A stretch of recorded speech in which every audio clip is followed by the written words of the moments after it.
Capítulo 1. Midoriya, Izumi. Origin. Texto del capítulo. Toga Himiko, no era normal. Era un hecho que ella conoce bien y del que estaba bastante orgullosa. Después de todo, ¿quién quiere ser normal? La gente normal tenía trabajos aburridos, como escribir en computadoras, en oficinas, sobrecargada y mal pagada. Una persona normal jamás conociera la belleza de la sangre caliente y roja. En su rico sabor al flor de una herida profunda. En jamás conocería la emoción de clavar un cuchillo en el corazón de la persona que amas y ver como la luz se desvanece en sus ojos. Sí, Toga Himiko no era normal, y por eso era mucho mejor.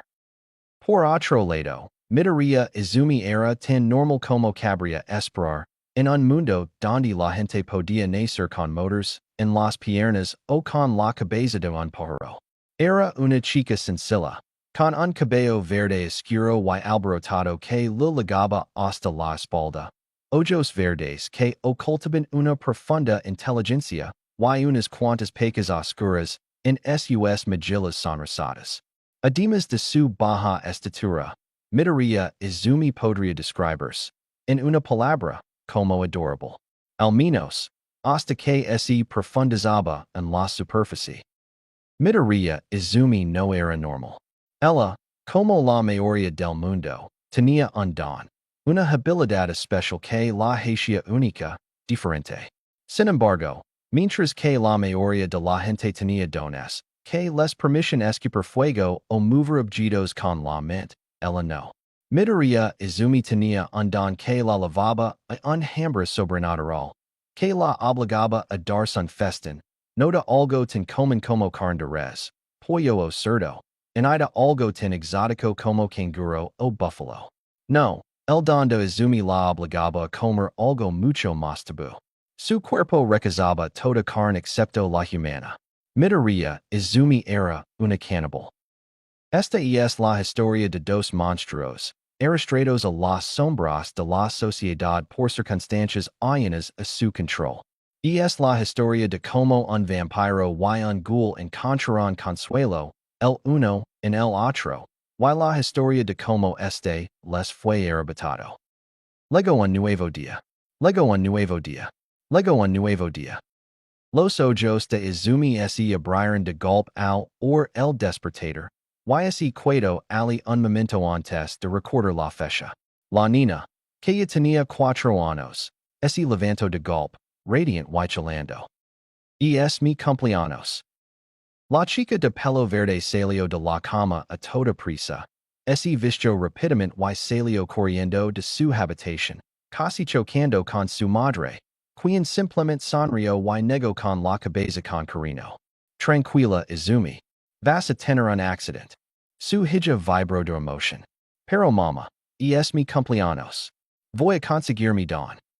Cariño, puede que no lo consigas hoy, ¿sabes? No te preocupes si tardo un poco, ¿de acuerdo? La niña asintió. Lo sé, mamá, pero lo presiento. Es como. Frunció el seno antes de volver a sonreír. Algo dentro de mí. Su mamá sonrió y la llevó a la cocina. Bueno, seguro que pueda esperar hasta que hayas comido, querida. Ahora, ¿qué quieres desayunar? Izumi sonrió. Katsudon. Inko se rio. Cariño, tenemos katsudon para cenar. ¿Qué te parece algo más occidental? Tal vez pancakes con tocino? Al ver que Izumi esencia, se giro. Encendió la radio y empezó a preparar el desayuno para los dos. Mientras el sonido del programa de radio matutino de present inclinaba el apartamento, Inko no pudo evitar reflexionar. Izumi tenía 4 años y pronto obtendría su don. Era un momento en el que debería estar rodeada de su familia, pero Hisashi. Inko negó con la cabeza. No tenía sentido molestarse, y menos hoy. Se concentró y pronto tenía 2 platos de pancakes con tocino y una botella grande de jarabe de arce aparte. Colocó uno frente a Izumi y el otro frente a ella, y comenzaron a comer. Izumi atacó su desayuno con su habitual vigor, pero el primer bocado, descubrio que algo no encajaba. Los panqueques, normalmente dulces y esponjosos, sabían a cenizo y polvo. El tocino, normalmente crujiente y ahumado, ahora parecía cuero y sabía a podrido. Y incluso el olor del jarabe lo daba náuseas. Apenas pudo soportar dos pecados antes de saltar de la silla, tirándola en el intento, y correr al baño, ignorando el grito de sorpresa de su madre mientras vomitaba lo poco que había desenado en el inodoro, junto con los restos de la cena de la noche anterior. Izumi se sentó frente al inodoro durante lo que parecieron horas, aunque no pudieron haber sido más de 20 minutos, mientras su estómago se vaciaba hasta que no quedó nada más que bilis. Temblaba débilmente y percibía distantamente a su madre hablando por teléfono, aunque las palabras se lo escapaban, incapaces de penetrar la espesa niebla que rodeaba su mente. Solo podía concentrarse en el vacío en su estómago y el hambre persistente que comenzaba a surgir dentro de ella. Perdió la conciencia varias veces, notando apenas cuando llegó una ambulancia y la livo. Un parpadeo y la levaban a toda prisa por pasillos inundados de luces fluorescentes y el denso olor a antiséptico y líquido de limpieza. Otro y estaba descansando en una cama, su madre hablando con alguna poca distancia. Un parpadeo más y la oscuridad consumió su visión mientras se quedaba dormida. Los sueños de Izumi comenzaron con normalidad, con visions de ella y Kaken luchando codo con codo como hero y compañero, alcanzando rápidamente la cima de las listas. Sono con all might felicitándola, llamándola una verdadera heroína y entregando una medalla. Su padre, sano y salvo, estaba de pie junto a su madre mientras ambos le sonrían con orgullo. Sin embargo, su sueño lentamente dio un giro extraño, y comenzó a sonar con carne. Carne cruda de algún animal desconocido, apelada en grandes montones. Sono con desgarrar esa montaña y devorarla, sin importar la sangre que le manchaba la cara y las manos. Su estómago dio un vuelco, no de asco, sino de hambre, animal y salvaje. En su sueño, ya no era myheroaca Izumi, la niña brillante y aspirania heroína. Era un monstruo, actuando solo por puro instinto. Su sueño se hizo más vivido, y se imaginó acercando a una pobre presa desprevenida, abalanzando sobre ella, desgarrando su carne con las manos y los dientes, arrancando trozos y tragándoselos crudos. Solo cuando recuperó algo de su ser, se dio cuenta de que su presa no era un animal, ni una vaca, ni un cerdo, ni siquiera un caballo. Era un ser humano, anónimo, con rasgos vagos, sin duda, pero fácilmente reconocible como humano. Sin embargo, no fue esto lo que la despertó de golpe. Fue la comprensión de que la carne, independientemente de su origen, sabía divina. Izumi se sobresaltó, despertando a su madre, que dormitaba en la silla junto a su cama. Inco presionó inmediatamente el botón para llamar a la enfermera y se inclinó sobre Izumi, quien se daba a mares, con los ojos moviéndose frenéticamente de un lado a otro, con las pupilas apenas diminutas contra el iris. Izumi, ¿me oyes? Soy mamá, estoy aquí para ti, cariño. La mirada de Izumi se fijó en ella. Dos estanques verdes se iluminaron lentamente con reconocimiento. Mamá. Inco asintió con un suspiro tembloroso. Sí, cariño, soy mamá. Izumi parpadeó lentamente y miró a su alrededor, menos frenético ahora. ¿Dónde? En el hospital, querida. Rió suavemente. Tuviste una reacción bastante fuerte antes. Izumi frunció el seno, recordando la mañana. Decidió ignorar sus extraños sueños, al menos por el momento. Oh. Su madre sonrió con dulzura y tristeza. No están seguros de que era, pero creen que solo es un virus estomacal, querida. En cuanto el médico venga a revisar, nos iremos a casa. Normalmente querian KT quedares más tiempo, pero antes hubo un ataque un villano. Izumi Ascencio con voz temblorosa, todavía asimilando todo. Madre y hija permanecieron en silencio unos instants, hasta que entró la enfermera, seguida de cerca por el médico. La revisaron detenidamente antes de preguntar como es esencia. Cansado, y con hambre. Pero bueno, creo que esta respuesta fue aparentemente satisfactoria. Y en un abrir y cerrar de ojos los miraría se dirigían a casa con una receta y una orden para que Izumi descansara. Para cuando llegaron a su apartamento, Izumi estaba desplomada. Y inco la cargo adentro, arrepándole con cuidado entre sus sabanas de all might.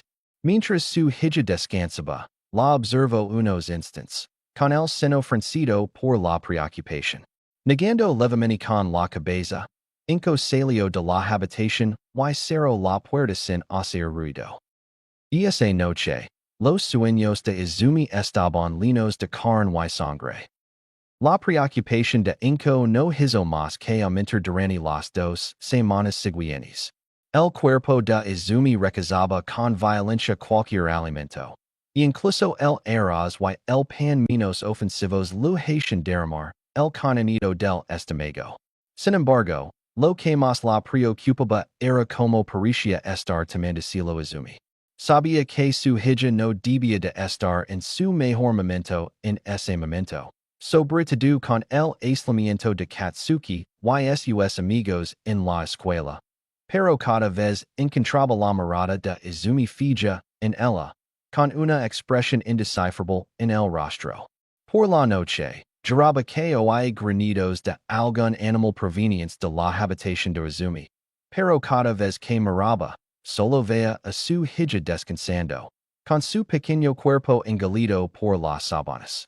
Finalmente, en lo que sería el 15º día de la enfermedad de Izumi, decidió llamar al Dr. Tsubasa para que fuera a visitarla a domicilio. Al or que llamaban a la puerta, corrió a abrirla, dejando entrar al hombre corpulento. Muchas gracias por venir con tan poca antelación, Tsubasa-sensei. Sé que esto es inusual, pero, a juego celoso, no sé qué más hacer. El doctor Ascencio amablemente y le dedicó una leve sonrisa. No hay problema, midoriya-san. Parece un asunto bastante preocupante. Me asegurar de que la joven Izumi se recupera cuanto antes. Inco sonrió temblorosamente, con lágrimas en los ojos mientras acompañaba al doctor a la habitación de Izumi, tocando suavemente la puerta. Al no obtener respuesta, se volvió hacia el doctor. Lo siento. No la he revisado, así que debe estar dormida. Entreabrió la puerta y se quedó sin aliento en lo que vio. Las sábanas de Izumi estaban esparcidas por el suelo, con jirones de tela roja, blanco y azul esparcidos entre las plumas arrancadas de sus almohadas. Las paredes estaban en un estado similar, posters destrozados por una fuerza desconocida. Incluso las preciadas figuras de acción de all might de Izumi habían sido atacadas, destrozadas hasta quedar irreconocibles.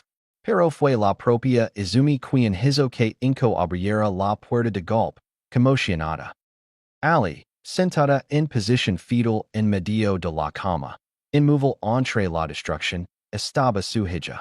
Estaba pálida, casi blanca, y gotas de sudor le corrían por la cara mientras miraba fijamente el suelo. Su cabello era un completo desastre, desgrenado y grasiento, y parecía estar engolida por su propia ropa de dormir. Solo una simple camiseta y pantalones cortos, y aún así la impequeñación. En la oscuridad de la habitación, inco apenas podía distinguir lo delgada que estaba Izumi. Era un palo, y la piel que podía ver se estiraba sobre sus huesos. Podía ver cada hueso en el cuerpo de su hija, cada articulación sobresaliendo contra su piel. Izumi parecía muerta, y incluso el Dr. Tsubasa respiró hondo al verla. Sí, esto es bastante más serios de lo que esperaba. Bueno, mejor me voy. El hombre ese inderizo, rascandos el bigot un momento antes de entrar en la habitación y acercarse a la esquelética figura de Izumi. Caraspio y ese agacho hasta quedar su altura. Joven Izumi, ¿puedes mirarme por favor? Inco contuvo un grito ahogado cuando los ojos de su hija ese encontraron con los suyos. Estaban en sombras, pero podía verlos con claridad desde donde estaba. Los ojos de Izumi eran brillantes, vibrantes, llenos de alegría y vida, con un destello oculto de curiosidad y inteligencia. No eran los ojos de Izumi. Eran ojos muertos, ciegos, y los observo mientras ese lenaban de una emoción que no lograba identificar. Quizás molestia oira. Un tic en el ojo derecho de Izumi fue la única advertencia que tuvieron antes de abalanzarse sobre Tsubasa. Tsubasa gritó, alarmado, mientras Izumi hundía sus unas nodosas en la suave piel de sus mejillas. Intento apartarla, pero, de alguna manera, ella era más fuerte. Sus unas. No. Garras. Lo aranaban la cara y ese lo hundían en los ojos. Grito cuando esas garras afiladas ese clavaron en sus cuencas, y apenas sintió la sangre correr por su rostro a causa del dolor. Intento escabularse, pero ella fue más rápida, saltando sobre él y sujetándolo, con las garras atravesando el tejido blando de sus palmas. Apenas logró ahogar otro grito antes de que la chica lo hundiera los dientes en la yugular, manchando de sangre su ropa, su rostro, el suelo. Lo arrancó un gran trozo de garganta, tragándoselo entero. El sabor era más intenso que el del mejor corte de carne y de yo, escapar un gemido de placer, al finalmente comer. Empezó a darse un festín con el voluminoso cuerpo del hombre, escupiendo retazos de tela y atacando la carne misma. Inco estaba en estado de shock. Su hija, su amada Izumi, tan amable, inteligente y curiosa, que tanto lo recordaba a Hisashi, se había convertido en algo salvaje. Un animal que se alimentaba de la carne de un hombre. Un monstruo. Cayo de rodillas y celoso temblorosamente. La bestia que una vez fue Izumi la miró de inmediato, sin rastro de reconocimiento, en sus ojos. Nada más que el hambre profunda, la necesidad de cazar, alimentarse, matar. Inco lo comprendió ahora, en esos últimos instantes antes de que su hija lo hundiera una mano, en el pecho y lo arrancara el corazón. No era ira lo que había visto, en I tampoco enfado. En I siquiera militia, aunque ciertamente estaba cerca. Era hambre. Izumi se despertó lentamente. Estaba aturdido y había tenido un sueño muy extraño. Aún así, se sintió de maravilla, mucho mejor que en semanas. Se levantó lentamente, lista para contarle a su mamá la buena noticia. Después de todo, podría volver a la escuela y ver a Kaken y los demás. Quizás incluso podría pedirle a su mamá que la lavara a ver a la tía Mitsuki y el tío Masaru. Bostezando y estirándose, miró a su alrededor. Qué raro. ¿Por qué estaba en la cocina? Y, además, ¿por qué estaba tan sucia toda roja? Gritó. Mamá, pero no recibió respuesta. El apartamento estaba en un silencio sepulcral, y al salir de la cocina, comprendió por qué. Mamá? Ali, en el suelo, afuera de la habitación de Izumi, estaba su madre. Estaba cubierta de rojo también, con agujeros en la ropa y incluso en el cuerpo. Izumi corrió hacia ella, sacudiéndola suavemente. Mamá? Despierta, mamá. Empezaron a caer lágrimas. Mamá, por favor. No hubo respuesta. Capítulo 2. Toga Himiko, Origen. La vida es injusta. No todos nacemos iguales. Estos eran dos hechos que Toga Himiko conocía bien, desde su primer aliento hasta el último. Eran hechos que recordaba una y otra vez, y el universo nunca la dejaba olvidar por mucho tiempo. Se acorda de elos cada vez que sonría. Sus dientes afilados eran inquietantes y antiestéticos. Se acordó de elos cuando tenía 4 años, una niña fascinada por la sangre, que había intentado compartir su fijación con sus padres en forma de pájaro, roto y sangrante. Sus gritos la hicieron acordar de elos. Después de eso, sus padres la obligaron a reprimir su pasión, ocultar su amor, a ser normal. Y cada completo, cada mention casual de lo bien educada, que era y de lo chica ideal, que era y de lo normal que era, la dolia como un cuchillo, en el corazón mientras lo recordaban una y otra vez esos dos hechos. La vida es injusta. No todos nacemos iguales. La gente como Himiko tiene que esconderse. Es lo que se espera, después de todo. El clavo que sobresale ese clava. Y no quieres armar un escándalo, ¿verdad? La chica que se hacía llamar Toga Himiko era popular. No era de extrañar, considerando todo. Era inteligente, alegre, educada. Una estudiante modelo, en realidad. Era natural que atrajera a sus amigos como palilas a la lama. Era normal. Después de todo, y eso les parecía bien. Por supuesto, nunca conocieron a su verdadero yo. La Toga Himiko que dormía en lo profundo de su ser, en lo más profundo de su ser. La que mantenía reprimida para no causar problemas. La que estaba tan llena de pasión, deseos y cualquier cosa anormal. Que Himiko podría matar a alguien fácilmente. Irónicamente, era un día bastante normal. No había nada de auspicioso, ninguna señal de la tragedia que se avecinaba, y de las repercusiones que resonarían en la sociedad de héroes a partir de ese día. No, era un día como cualquier otro. Toga Himiko se despertó, se vistió, desayunó y fue a la escuela, como cualquier chica normal, en su último año de secundaria. Se encontró con sus amigos de siempre, Natsumi y Sato, y juntos caminaron a la escuela, hablando del hermano mayor de Natsumi, tal vez, o de la fotografía de Sato. La escuela en sí no era normal, pero eso se debía que era una escuela privada bastante prestigiosa. Después de todo, era difícil imaginar al único heredero de la familia Toga asistiendo a una escuela secundaria cualquiera. No, solo la preparatoria semi-serviría. Aún así, Himiko seguía con su rutina habitual. Llegar puntual a la escuela, llegar a clase, reunirse con sus amigas, acomodarse para la tutoría y prepararse para otro día normal de clases. Luego, su tutor se marchaba y legaba su profesor de inglés. Este se marchaba y lo reemplazaba su profesor de historia del arte. Y así sucesivamente hasta el final del día, con un descanso para comer, por supuesto. Luego recogía sus cosas.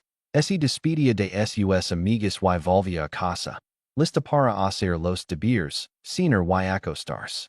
Se habría apuntado a un club, pero estaba demasiado ocupada, preocupada por su vida normal, como para dedicar tiempo a actividades extracurriculares. Fue justo antes de este paseo a casa que ocurrió. Himiko se retrasó un poco, pues se había cuidado para calmarse después de diseccionar ranas en biología. Estaba en el baño de chicas del segundo piso, respirando hondo y esforzándose por controlar sus animalias. Fue mientras se enjuagaba la cara, lista para mostrar su normalidad al mundo una vez más, que lo oyó. Era un sonido tenue, proveniente de una esquina un poco más ala, pero al salir del baño y acercar sigilosamente, pudo distinguir claramente el sonido de carne contra carne, de nudillos firmes contra un estómago blando. Y al asomarse por la esquina, finalmente lo vio. Ella vio el amor. Un chico, pensó Saito Kuin, lucaba contra otros tres, golpeándolos desesperadamente mientras se burlaban de él. Estaba maltrecho, cubierto de grandes moretones rojos, con un ojo hinchado y cerrado. Y cuando uno de los otros chicos lo lanzó un golpe en la cara, conectándolo con un fuerte crujido, una lluvia de sangre se esparció por el pasillo, y el fuerte agar de Himiko se aflojó, liberando sus anormalidades. Este chico, completamente anodino en todos los sentidos, lino de moratons y con sangre fluyendo a raudales por la nariz y la boca, le parecía a Himiko nada menos que la perfección absoluta. El mundo se desvaneció para Himiko, y solo pudo verlo a él y el rojo que manchaba su piel. Le quedaba suficient presencia de ánimo para huir, pero el daño ya estaba hecho y la verdadera toga Himiko había regresado. Y en el camino de regreso a casa, sonrió para sí misma. No la sonrisa fingida, ligera y destinada que siempre mostraba, que nunca ligaba a sus ojos, sino su verdadera sonrisa. Brillante, peligrosa, mostrando los dientes al mundo mientras brillaba de alegría. Los transunis la evitaban. Algunos incluso cruzaban la calle con un instinto animal que les impulsaba a correr, a huir de aquel depredador. Pero Himiko no les prestó atención. Después de todo, ahora estaba enamorada de él. Y necesitaba verlo sangrar. En los días siguientes, nada parecía ir mal. Himiko continuó con su rutina escolar habitual, con un par de pequeños cambios. Y nadie se dio cuenta de su recent revelación. Después de todo, había estado ocultando su verdadero yo durante tanto tiempo. Era demasiado hábil actuando como para permitir que su máscara se desvaneciera tan fácilmente. Claro, su rutina alterada le permitió observar a Saito-kun desde lejos, recordando con gran detalle su rostro magalado y manchado de sangre. Pero incluso si alguien hubiera notado las miradas furtivas cuando nadie la veía, las miradas angelantes al otro lado del comedor, o incluso el ligero rubor al verlo, eso podría atribuirse fácilmente a un enamoramiento de colegiala. Y, bueno, eso era de lo más normal, sobre todo para una chica de 15 años. Nadie habría sospechado jamás la brutalidad de los pensamientos que la rondaban por la cabeza. Su enamoramiento le hizo bajar las notas, solo un poco. No era su intención, la verdad. Pero era tan fácil distraerse, fantaseando con sangre corriendo de la cara de Saito-kun, goteando sobre su camisa. Quizás el flujo se haría más intenso, dejando un reguero rojo que lo mancharía.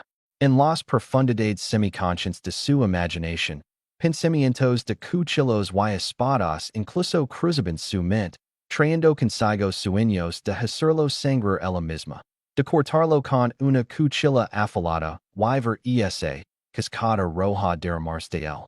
Incluso sonaba con beberla de él, saboreando esa ambrosia carmesí y, tal vez, solo tal vez, convertirse en él. Nunca había usado realmente su don, por razones obvias, pero entendía lo básico bastante bien. Y mientras estaba ali sentada, con la mente lejos de cualquier lección a la que debería haber prestado atención, pensó en convertirse en Saito-kun, en poder convertirse de verdad en alguien a quien amar. El solo pensamiento le produjo una olida de euforia que nunca antes había sentido. Ella sonrió, felina y depredadora, mientras un nuevo plan comenzaba a tomar forma. Apenas una semana después de la peli que lo inició todo, sucedió.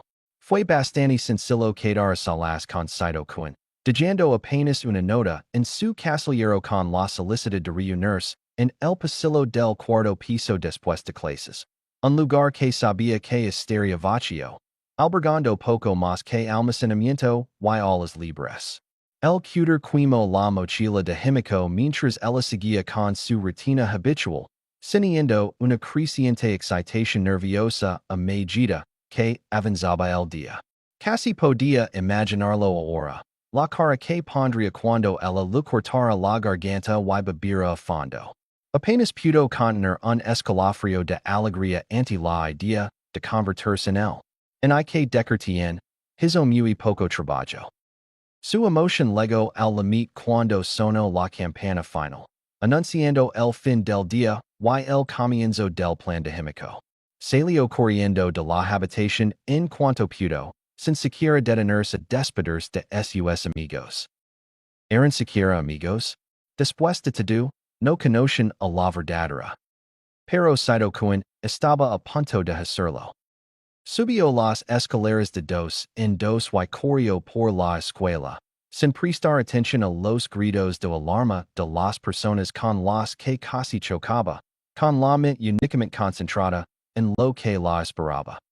Estaba emocionadísima mientras esperaba en el pasillo, con el cutter en la manga.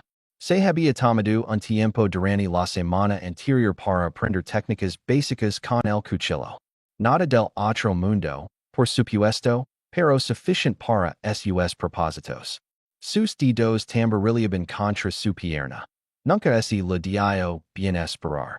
Y de yo lavar por la fantasia. Cenando con cuchillos afilados cortando carne tierna y grabando su nombre en la piel de Saito-kun. El sonido de pasos en la escalera la sacó de su ensonación. Y el corazón le dio un vuelco. Caminando hacia ella, rascandos la nuca y pasandos la mano por su despeinado mecha negro, estaba Saito-kun. Tenía una expresión perpleja y parecía un poco avergonzado al acercarse.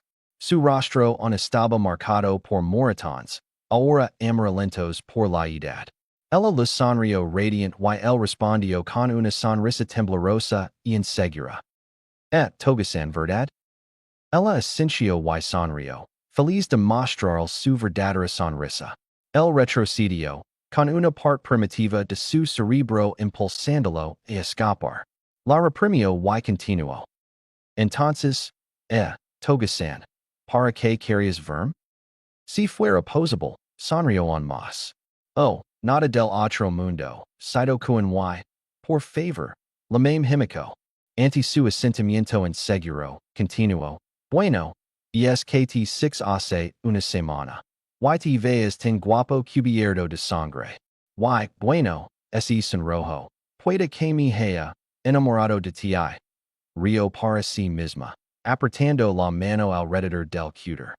Así que, por favor, acepta mis sentimientos, Saito-kun. Con los ojos muy abiertos, parpadeó rápidamente y ese sonrojo, frotándos la nuca.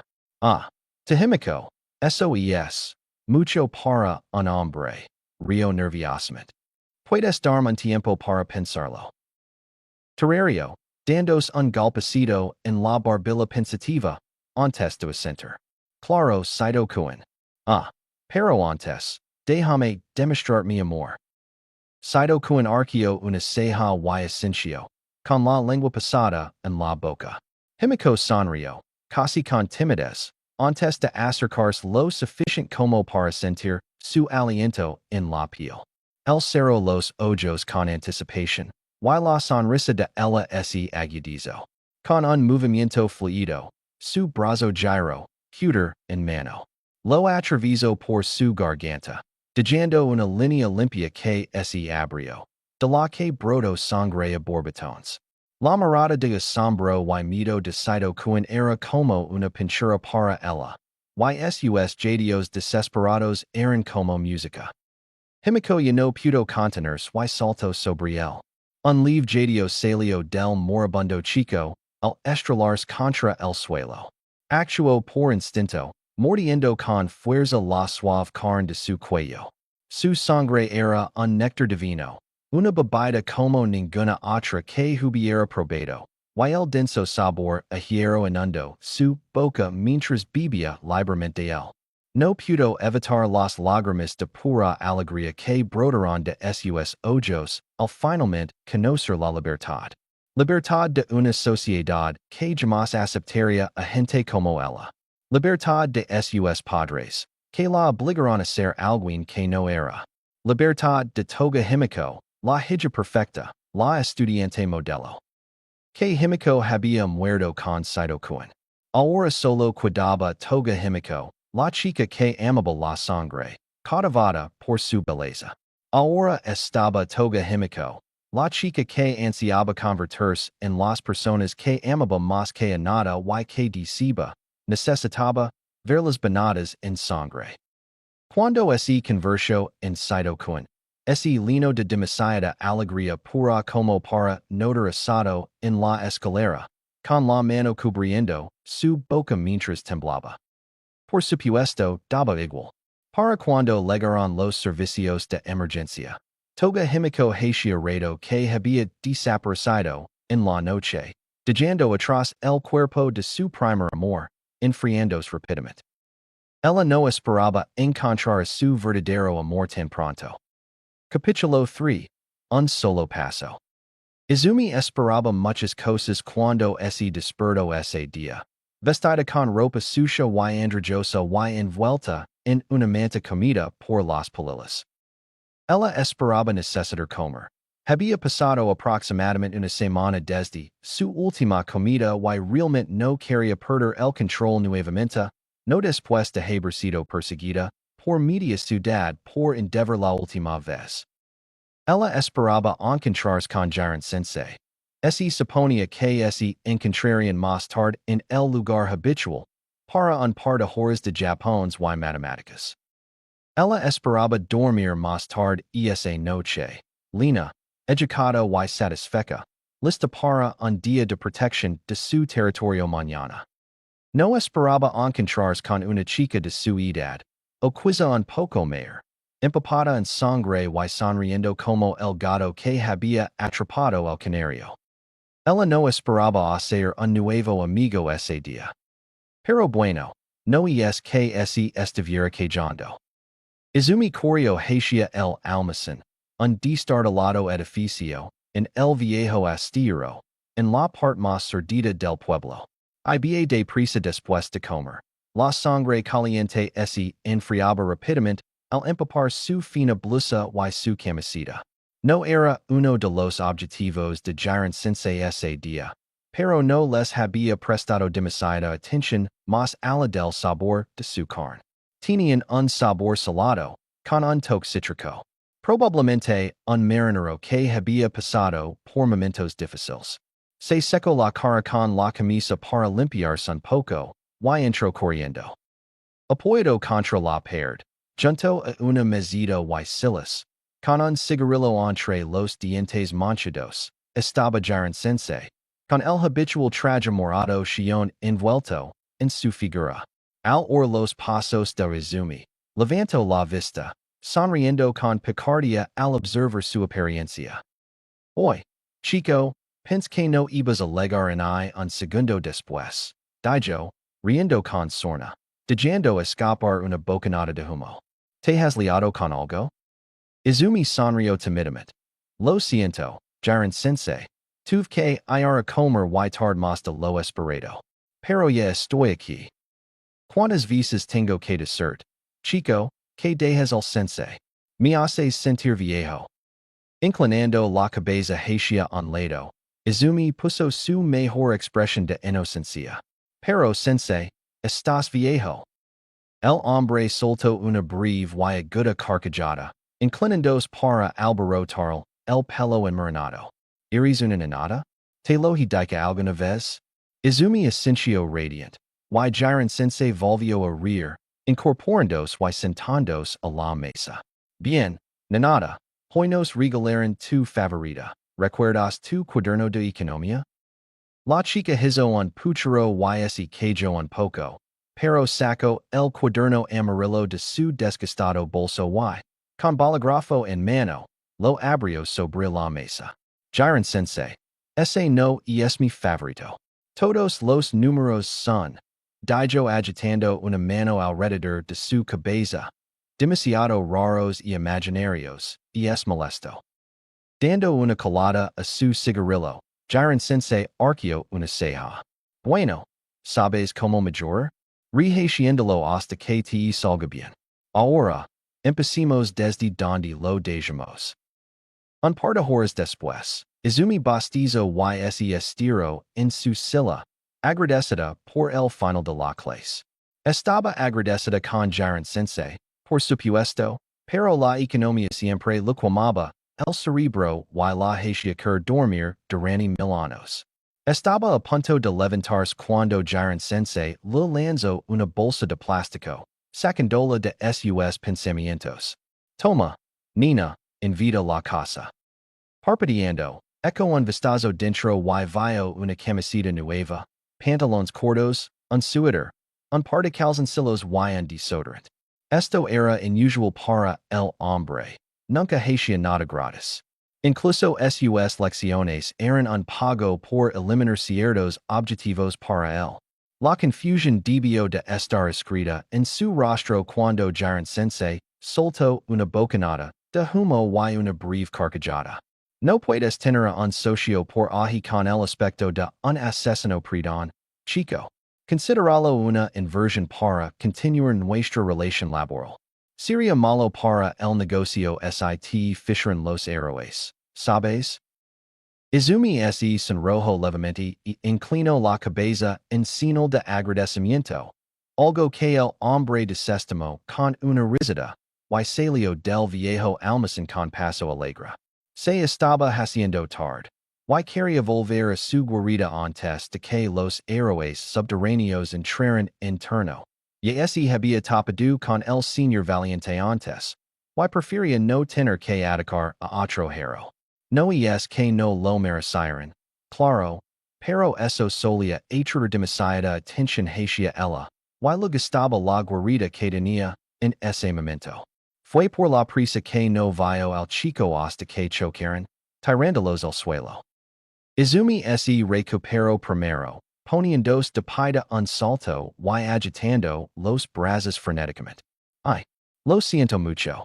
No estaba mirando por donde iba. Se interrumpió al notar tres cosas. Primero, el chico, que se parecía extrañamente a Izumi de haber nacido niño, con cabello negro y sin pecas, estaba empapado en sangre, igual que la propia Izumi. Segundo, vestía lo que claramente era un uniforme de Nina, una chaqueta azul y un calico negro con un lazo rojo y una camisa blanca encima, y una falda a cuadros con calcetines blancos y zapatos negros abajo. Izumi se consideraba una joven de 14 años iluminada, pero, aunque no veía nada malo en que él usara el uniforme, no creía que hubiera muchas escuelas que estuvieran de acuerdo con ella. Sin embargo, estos pensamientos se desvanecieron rápidamente de su mente cuando notó que la miraba con una intensidad que no podía identificar. No era ira por encontrárselo, en asco por su estado descuidado, en siquiera miedo a la sangre que cubría casi todo su cuerpo. No parecía más bien adoración, reverencia. Era la expresión que creía tener cuando conoció a Stain Sama hace 2 años. Fue desconcertante, como mínimo, y Izumi se rascó el cuello, un tic nervioso, antes de ofrecer la mano al chico. Este movimiento pareció sacarlo del trance en el que se encontraba, pues la agarró con entusiasmo, incorporándose y acercándose, aparentemente indiferente al heteropodredumber y muerte que Izumi sabía que la rodeaba. Su nariz rozaba la de ella y ella reprimió el impulso animal de atacar de inmediato a ese desconocido. Finalmente, él se apartó, con el rostro destrozado por una sonrisa burlona. Iris como yo. Izumi frunció el seno, pero el chico insistió. Iris como yo, esa sangre no es tuya. Y te hace ver tan lindo. Sonalo su blazer y calico manchados. Esto tampoco es mío. Me pregunto si me hace ver lindo. Ay, apuesto a que me vio tan lindo, en su cara con su sangre. Oh, espera.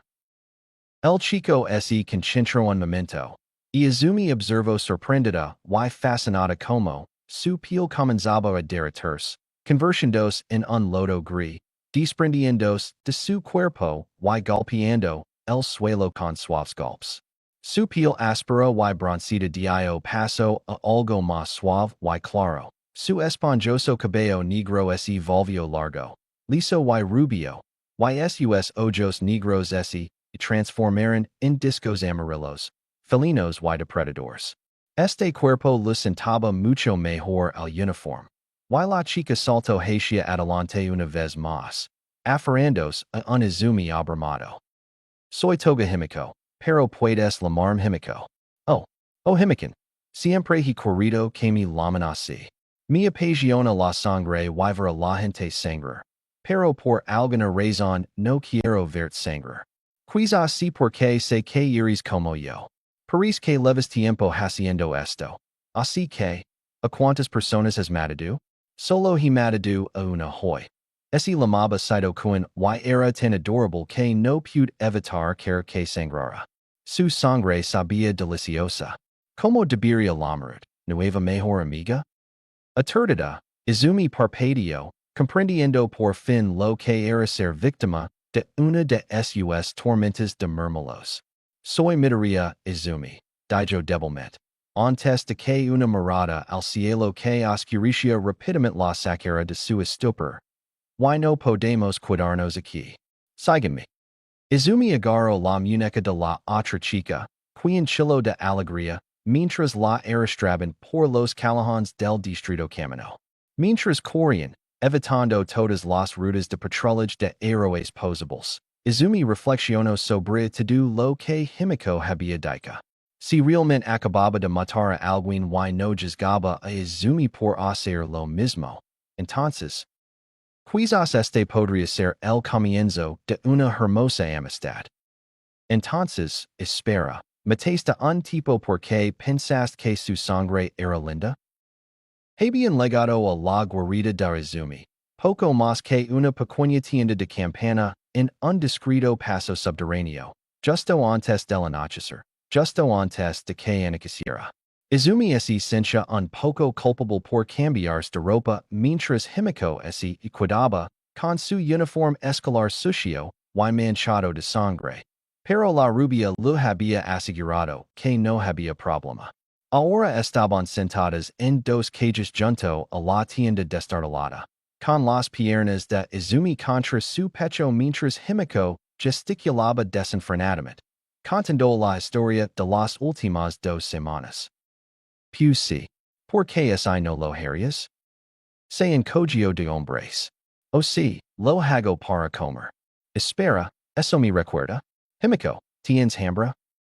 La rubia se tocó la barbilla pensativa, antes de negar con la cabeza. No. Y es como si acabara de comer una buena comida. Izumi sonriendo radiant a su amiga. De verdad eres como yo. Tu te permite transformarte en personas gracias a su ADN. Pero tienes una mutación secundaria que lo añade un requisito badu en la sangre. Y como efecto secundario, obtienes nutrición y sustento de la sangre. Mi dani es similar. Principalmente me hace volver más fuerte, más rápida y más salvaje cuanto más hambre tengo. Pero hay una mutación secundaria que significa que no puedo comer nada más que carne humana. Lo que significa que solo tengo que comer cada 2 semanas más o menos. Contuvo la respiración con un suspiro y miró a Himiko, que estaba boquiabierta. Inmediatamente intentó tartamudear una disculpa, retrocediendo, pero Himiko la interrumpió, saltando y sonriendo. Izuku, eso fue genial. Te encantan los dones.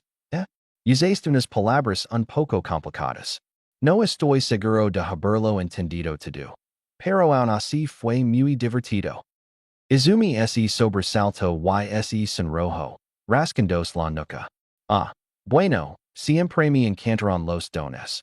Y Jiren Sensei me consiguió un montón de libros sobre ellos, así que. Ante la cabeza la dieta y la ceja levantada de Himiko, continuó, oh.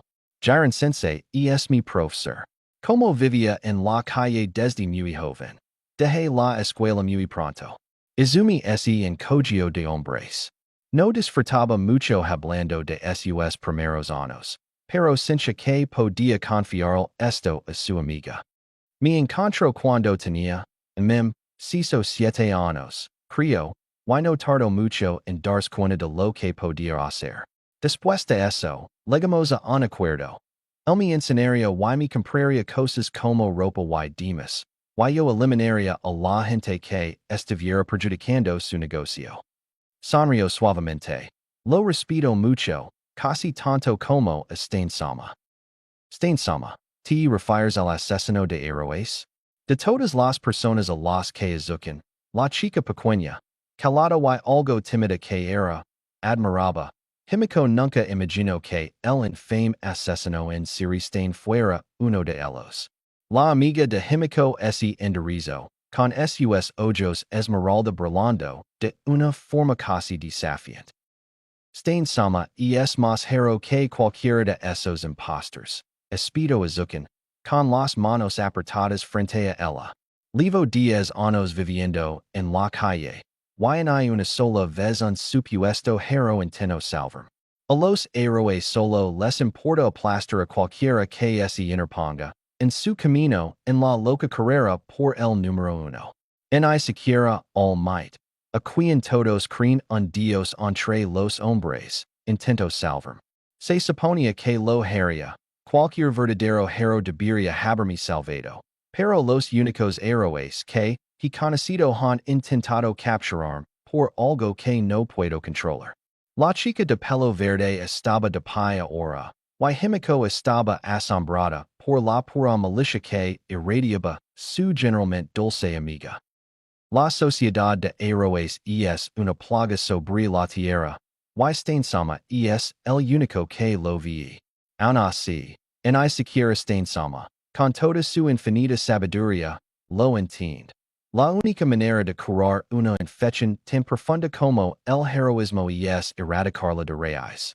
La sociedad de héroes debe care. Y en su lugar surgirá un nuevo sistema. Un sistema mejor, donde los héroes salvaran a todos, incluyendo Izumi de yo escapar un suspiro tembloroso, la adrenalina la abandono, al sentarse de nuevo. Incluyendo a gente como yo. Bajo la cabeza y en cogio, dejando que Himiko precisara la pasión desbordante que acababa de escuchar de su amiga. Se quedo sin palabras, sinceramente.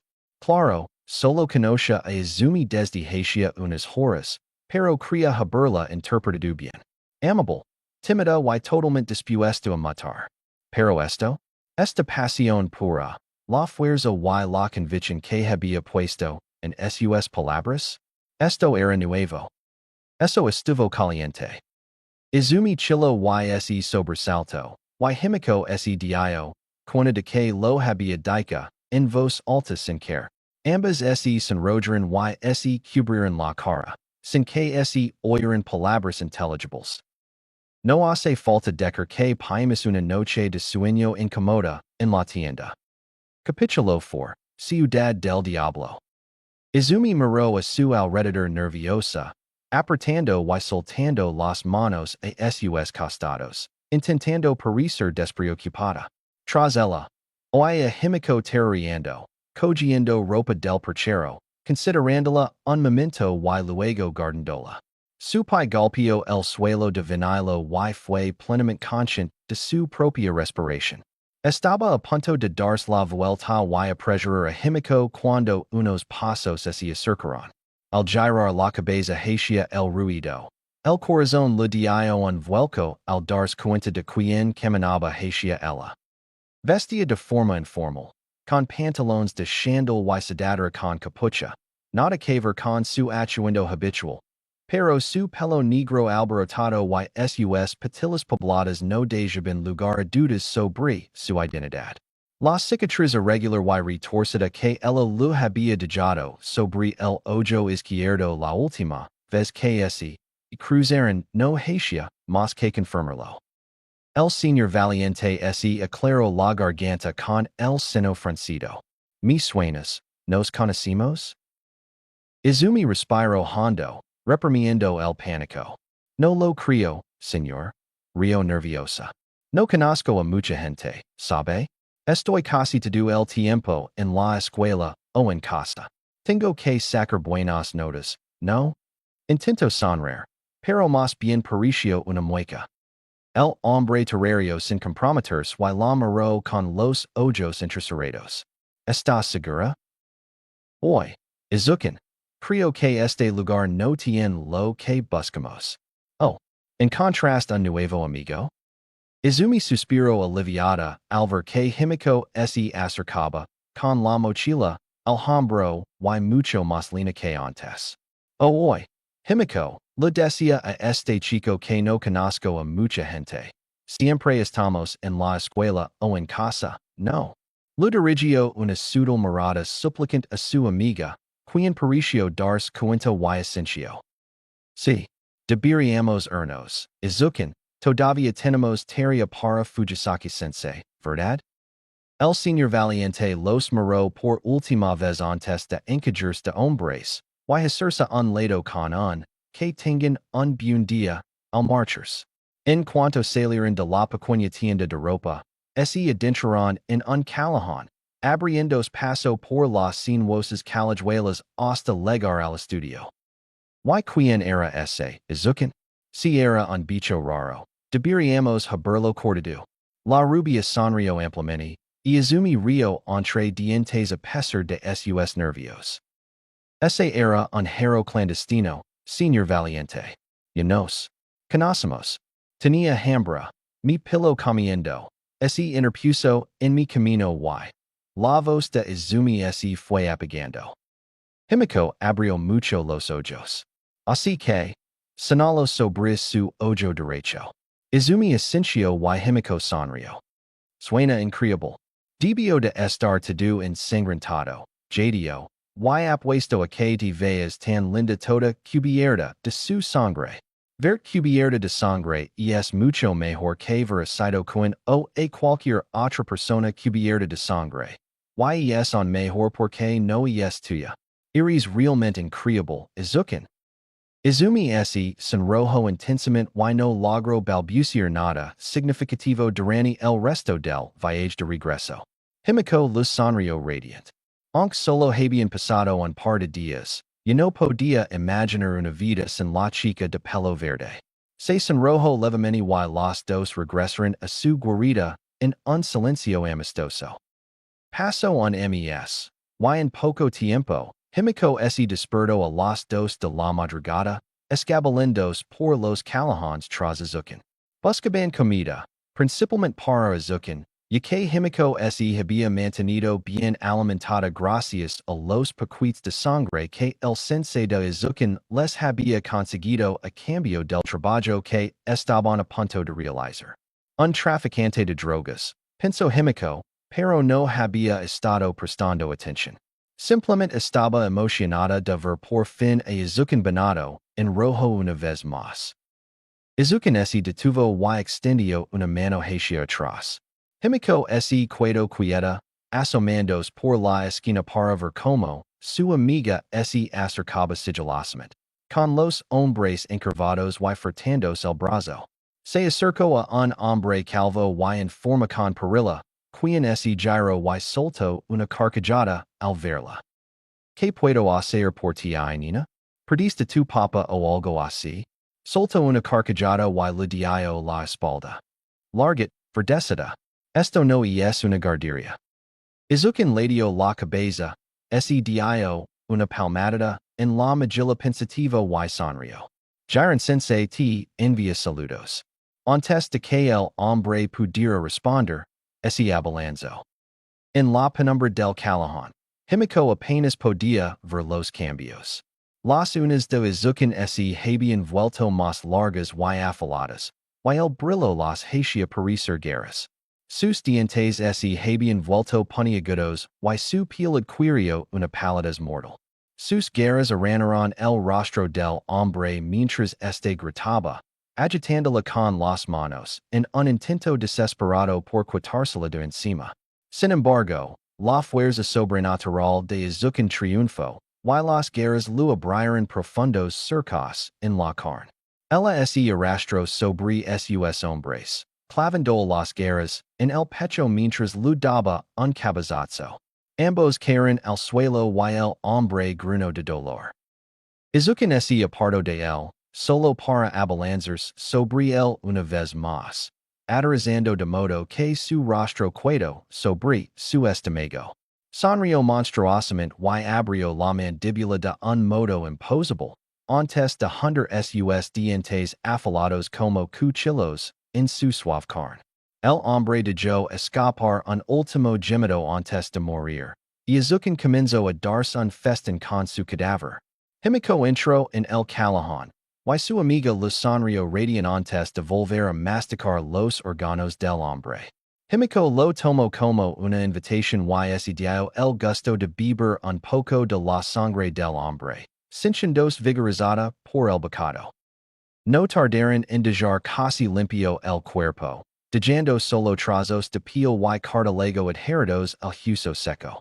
El rostro del hombre estaba prácticamente intacto, salvo las mejillas y los ojos, pero poco más quedaba de él.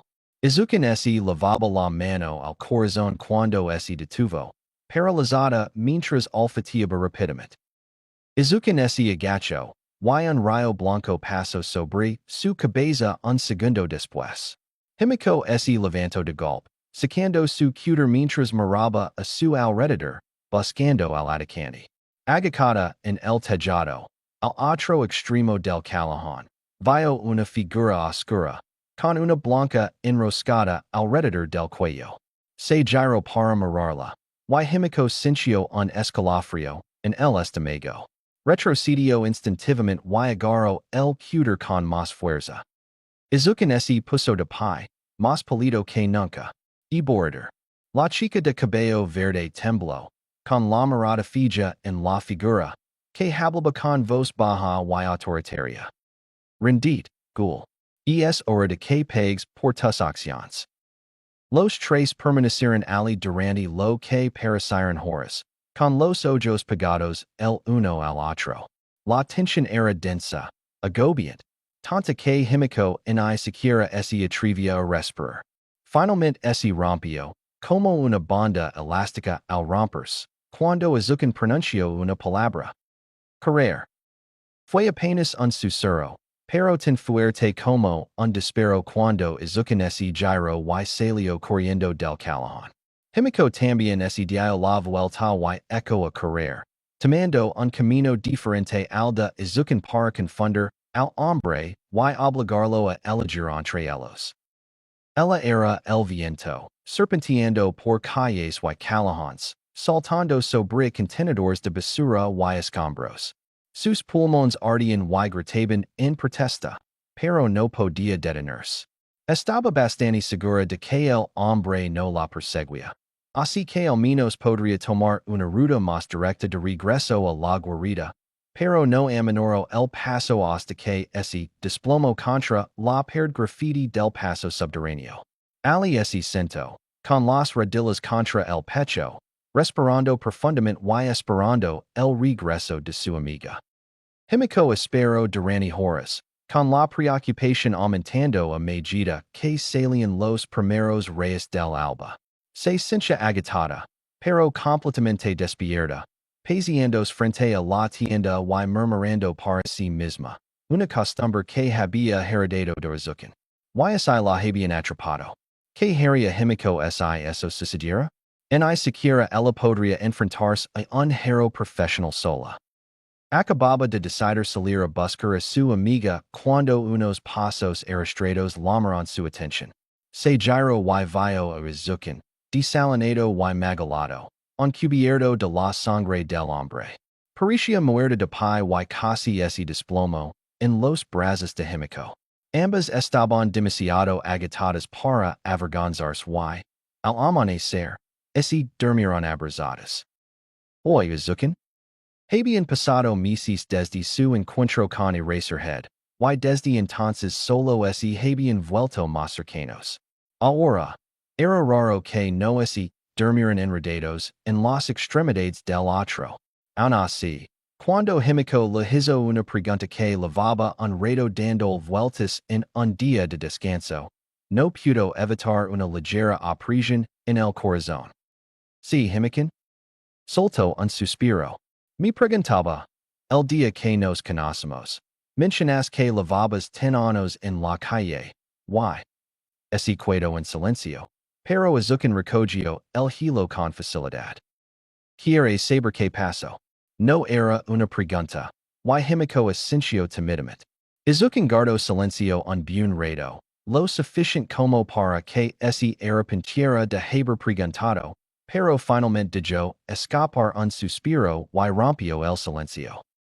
No, la verdad es que no lo sé. Recuerdo haber informado en mi cuarto cumpleaños. Creo que fue mi don manifestandos, pero después todo es un poco confuso. A veces tengo como destellos, pero es más como, si me hubiera despertado, en un callejón un día y algo dentro de mí me dijera que ya no podía volver a casa. Y eso fue todo, la verdad. No recuerdo mucho de esos años. Fue antes de que descubriera por completo mi don, así que hubo mucho ensayo y error y recuerdos perdidos antes de que apreciara Jiren Sensei. Me ayudó a darme algo de estabilidad, ¿sabes? En cualquier caso, lo único que recuerdo de antes de ese cumpleaños era a Kaken. Maroa un punto lejano y frunció el seno. Era mi mejor amigo de niño.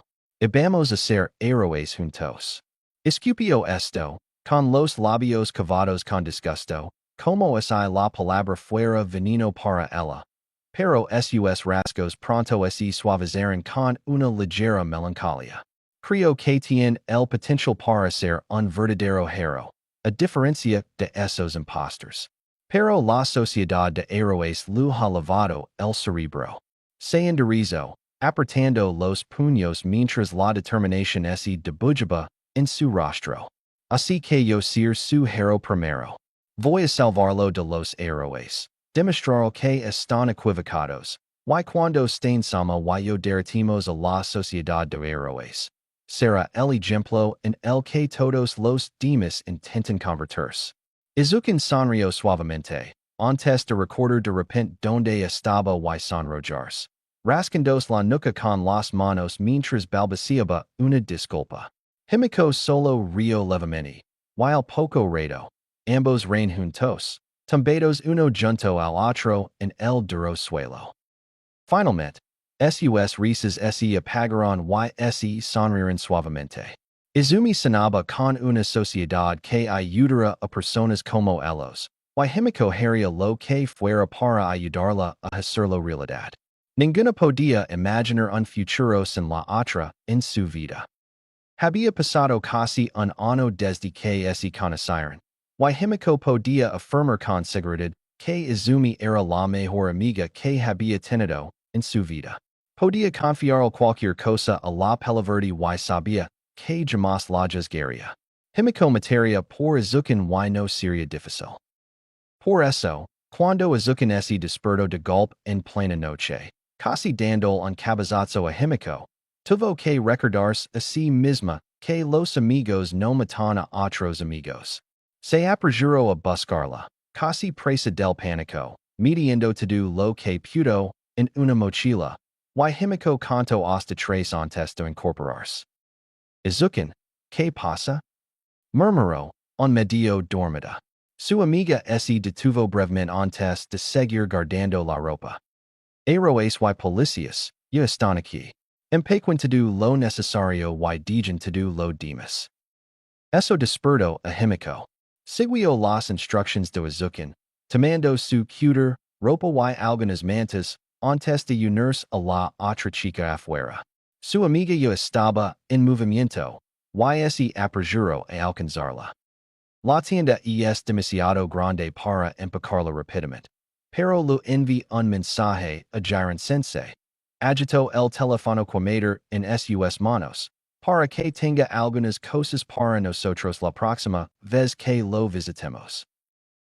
Himiko finalmente había conocido al misterioso Jiren Sensei de Izuken hacía unos meses, pero aún no sabía qué pensar de él. Aún así, les ayudó bastante. Así que no pensó mucho en él. Caminaron por callejones en relativo silencio durante unos 5 minutos, antes de que Izuken se agarrara para revisar algo en el suelo. Está bien, Himiko. Esto va a ser asqueroso. Ella se burló. Izuken, tú comes gente. Yo bebo sangre. ¿Qué podría ser más asqueroso que eso? La respuesta, al parecer, Era cruiser Tokio a pi por las alcantarillas de la ciudad. El aire estaba impregnado de un hedor desperdicios y Himiko no pudo evitar sentir náuseas. Izuku luz sonrió con compasión, guiando la hacia un destino que Himiko no estaba segura de que mereciera la pena oler. Estaba familiarizada con el hedor dulzón y nauseabundo de la podredumbre y la descomposición. Izuku prácticamente lo usaba como perfume, pero esto era diferente. El olor sulfuroso flotaba en el aire y les pegaba como una colcha pesada. Tras poco más de una hora de caminata, Himiko estaba a punto de rendirse, pero Izuku finalmente la condujo hasta una vieja escalera oxidada. En cuanto salieron a la superficie, Himiko respiró hondo y juró no volver a entrar en una alcantarilla. Izuku puso los ojos en blanco con cariño y continuó por las calles. Finalmente, Izuku encontró un lugar que le pareció adecuado, un callejón un poco más ancho que los que los rodeaban, con muchas rutas de escape a ambos lados. Se estiraron y se sentaron en un par de barriles viejos, presionando juntos en un silencio que Himiko finalmente rompió. Entonces, ¿a dónde nos llevaste? Izuku terrario. Creo que estamos en Mizudafu? No estamos cerca de Ue, pero creo que estamos en esa zona. Himiko asintió, satisfecha, y el silencio regresó. No era incómodo. Había tiempo para la emoción y la risa, y tiempo para simplemente existir en la presencia del otro. Ambos lo sabían bien, y la presencia del otro era más que suficiente para que este lugar ya se sintiera como un hogar. Paran algunos meses desde su repentina reubicación, y el clima comenzaba a refrescar. El otoño estaba en pleno apogeo y los días se acortaban. El 5 del mes, Izumi se despertó antes del amanecer, desenredándose con cuidado del agar ferio de Himiko. Abrió su mochila y sacó un gran cuchillo envenenado y un kit de afilado. Los sostuvo con cuidado y reverencia mientras salía silenciosamente de la tienda. Se sentó en su barrel, respirando el aire de la mañana, y lentamente comenzó a afilar el cuchillo. Sus movimientos eran lentos, ritualísticos, y se dejó llevar por la repetición. Se alejó, casi sin percatarse de que Himiko salía de la tienda y la miraba con interés. No sabía que tenías un cuchillo, Izuku.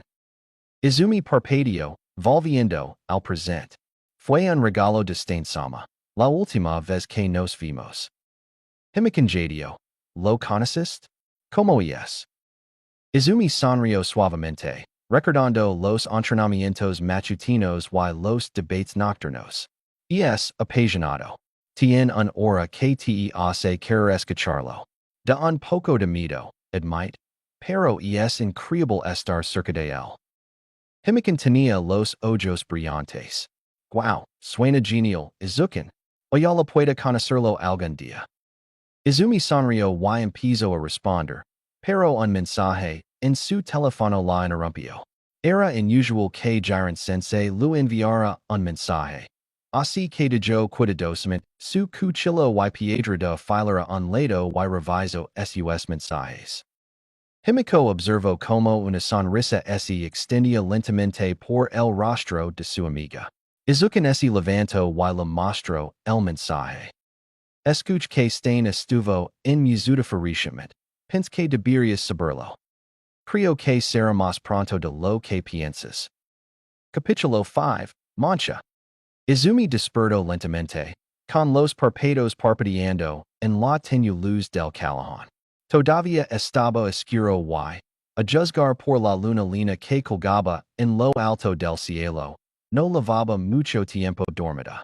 Miró a su alrededor, intentando averiguar que la había despertado, cuando un aroma intenso y penetrante le llegó a la nariz. Uno que le resultaba intimamente familiar. Se puso de pie y siguió el olor. El rastro la llevó más lejos de lo esperado. El viento era fuerte hoy. Y se encontró zigzagueando por callejones y callejuelas, manteniendos el jeta de las vias principales. Al acercarse su destino, oyó una voz aguda y cesante, como un cuchillo recanando contra la piedra. No pudo distinguir bien las palabras, pero el tono era furioso, lleno de pasión y convicción. Se acercó más, asomada a la esquina de un callejón apartado, donde vio a un hombre encorvado, sobre la figura inmóvil de lo que parecía ser un héroe, aunque Izumi no lo reconoció. A pesar de su encorvamiento, el hombre era alto, con el pelo negro y alborotado recogido por un pañuelo rojo. La mitad superior de su rostro estaba cubierta por una máscara que parecía hecha de vendas y vestía como un mercenario. Pantalones cargo, un calico antibalas ajustado y botas gruesas con clavos. Sin embargo, lo que más le llamó la atención fue que el hombre estaba completamente cubierto de cuchillos.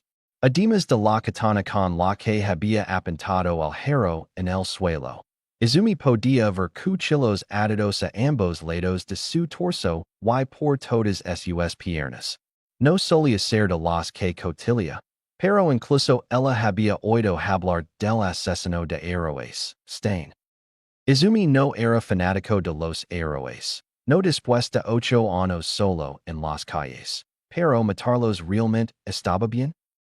Al parecer, lo había dicho en voz alta, mientras Stain se ponía rígido y la mirada se dirigía hacia ella. Jadio, se tragó el miedo y salió al callejón. El hombre la miró con los ojos entrecerrados mientras salía a la luz de la luna, observando su aspecto desalinado. No suelo matar niños, pero era una excepción si, interrumpen mi trabajo. Vite. Izumi trago saliva. En no estoy aquí para interrumpir. Stain-san. Solo ali la sangre. Pero, ¿estás seguro de que matar héroes es lo correcto? El asesino gruñó para sí mismo. Ese estiro cuán alto era y dio un paso hacia ella. Izumi se quedó paralizada mientras el hombre se discernía sobre ella. La sociedad de los héroes es corrupta. El sistema está lleno de supuestos héroes que solo se preocupan por llegar a la cima y aplastran a cualquiera que se interponga en su camino. Estos imposters, espero, no son verdaderos héroes. Solo hay un verdadero héroe, All Might, y solo el podrá detenerme. Hasta entonces, me manchar las manos con la sangre de los imposters para dar paso a una sociedad de héroes verdaderos. El hombre casi resplandeció de furia justificada con esta declaración, y Izumi tuvo que retroceder un paso ante la fuerza de su convicción. Entonces, pequeño, si no estás aquí para detenerme. ¿Por qué estás aquí? Izumi recuperó la conciencia un poco, lo suficiente como para responder con voz temblorosa. Mi don, significa que tengo, requisitos dietéticos especiales, y ali la sangre desde donde dormía, así que. Unos ojos rojos como la sangre la clavaron en la mente, indagando, buscando cualquier indicio de mentira. Y ahora, te acabas de encontrar con un asesino en serie, a punto de asesinar un héroe en un callejón. Izumi miró al héroe, que yacía inmóvil en el suelo, sangrando lentamente por una herida en el hombro. Volvió a mirar al asesino. ¿Puedo cuidármelo cuando termines? Solo que sería más fácil que tener que buscarme la comida esta noche. El hombre la miró fijamente. ¿Y no te importa que sea un héroe? Izumi se encogió de hombres temblorosamente. Bueno, la verdad es que no soy muy fan de los héroes. De hecho, los odio un poco, porque llevo 8 años en la calle y nadie me ayudó. Ningún héroe se detuvo por mí y los únicos que lo hicieron intentaron capturarme. Izumi perdió los nervios, dejándose llevar por la repentina olida de amargura que solía contener. Pero los héroes son solo una parte del problema. La culpa es de toda esta sociedad. Observadores que dan por senadu que unhero vindra o ayudar. Solo para que esos héroes te y persiguen por algo que no puedes controlar. To do por un sueldo extra y un ascenso en el ranking. To do este roto. Izumi ese detuvo para respirar y levanto la vista. Stain la observaba con interés. Cerró la boca de golpe y ese sonrojo a su pesar. Los minutos transcurrían lentamente mientras el hombre la evaluaba. Finalmente, habló. Estar en la ciudad unas semanas más. Nos vimos aquí en 2 días. Hizo un gesto hacia el hero. Puedes quedar con ese, no ese moverá hasta dentro de unos minutos. Izumi ese giro hacia el hombre, que la miraba con ojos desorbitados. Stain saltó por una escalera de incendios y desapareció en la noche, dejándola con una comida y mucho en que pensa. Se oyeron pasos en el gimnasio vacío mientras Izuku acompañaba a Himiko al interior.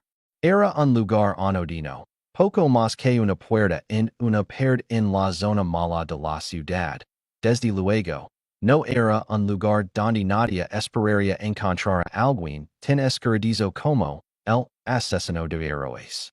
Miró a su alrededor lentamente, intentando mantener la compostura. Eso no lo impidió saltar al oír la voz de un hombre a sus espaldas. Niño. Se giraron. Izuku mucho más lento. Y Himiko vio por primera vez al infame asesino de héroes. Incluso encorvado como estaba. Exudaba un aura de pura malicia y ira apenas disimulada, aunque afilada hasta la punta, lista para ser blandida con la misma destreza que cualquier espada. Junto a ella, Izuku sonría radiant. Stain-sama. Te extraño. El hombre resopló y su mirada se posó en Himiko, con una pregunta silenciosa en sus ojos, que Izuku captó.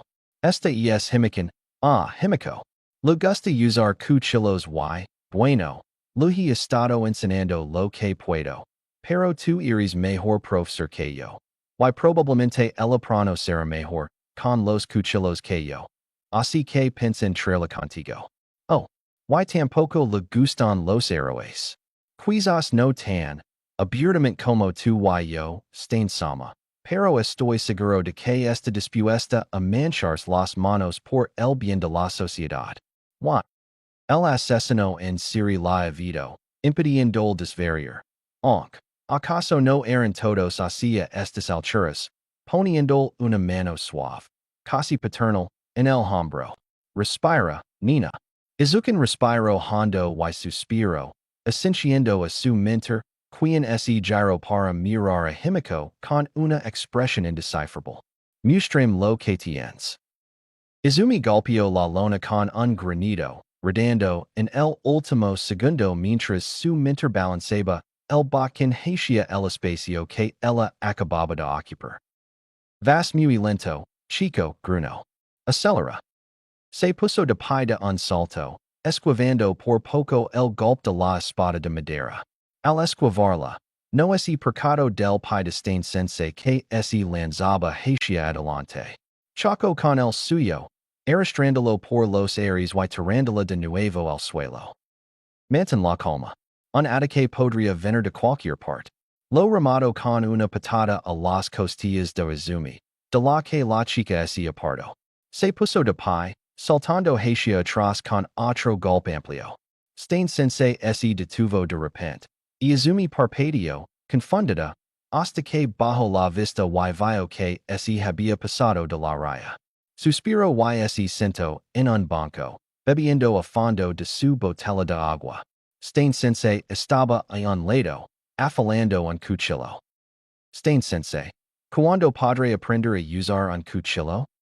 Sin levantar la vista, el hombre gruñó.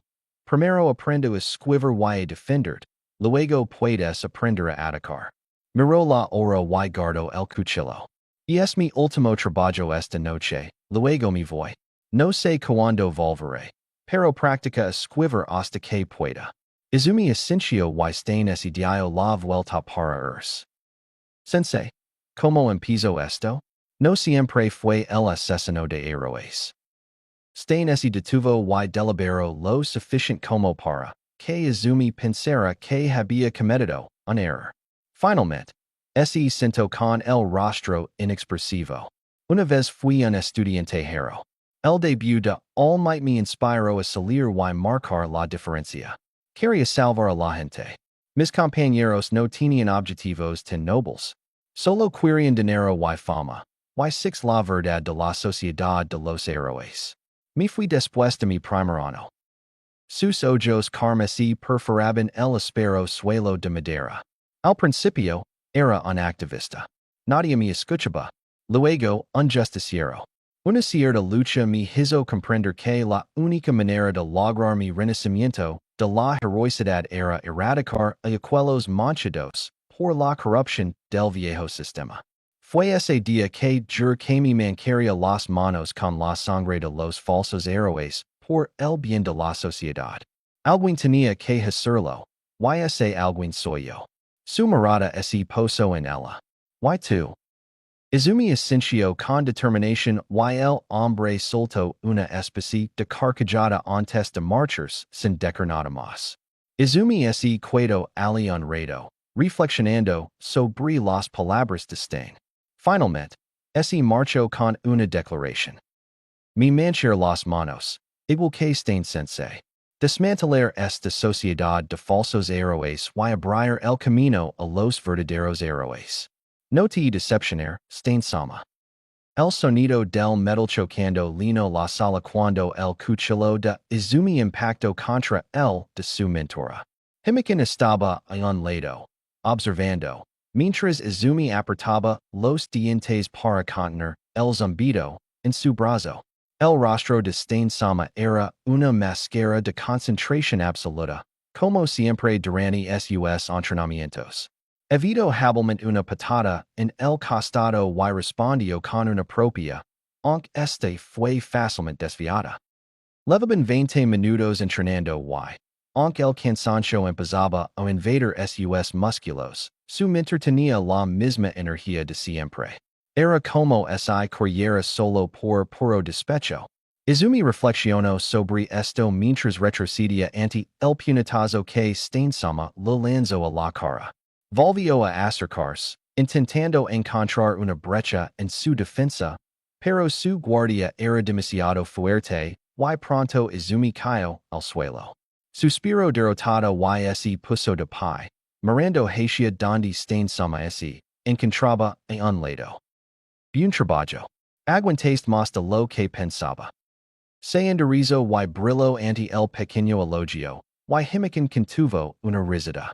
Llevaban una semana entrenando juntos, con el asesino de héroes, y su amiga mejoraba, incluso más rápido que Izumi.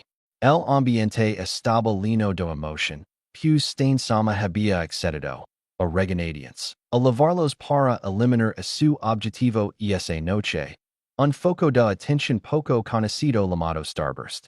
Esta última sesión de entrenamiento era una evaluación, y parecía que la habían aprobado.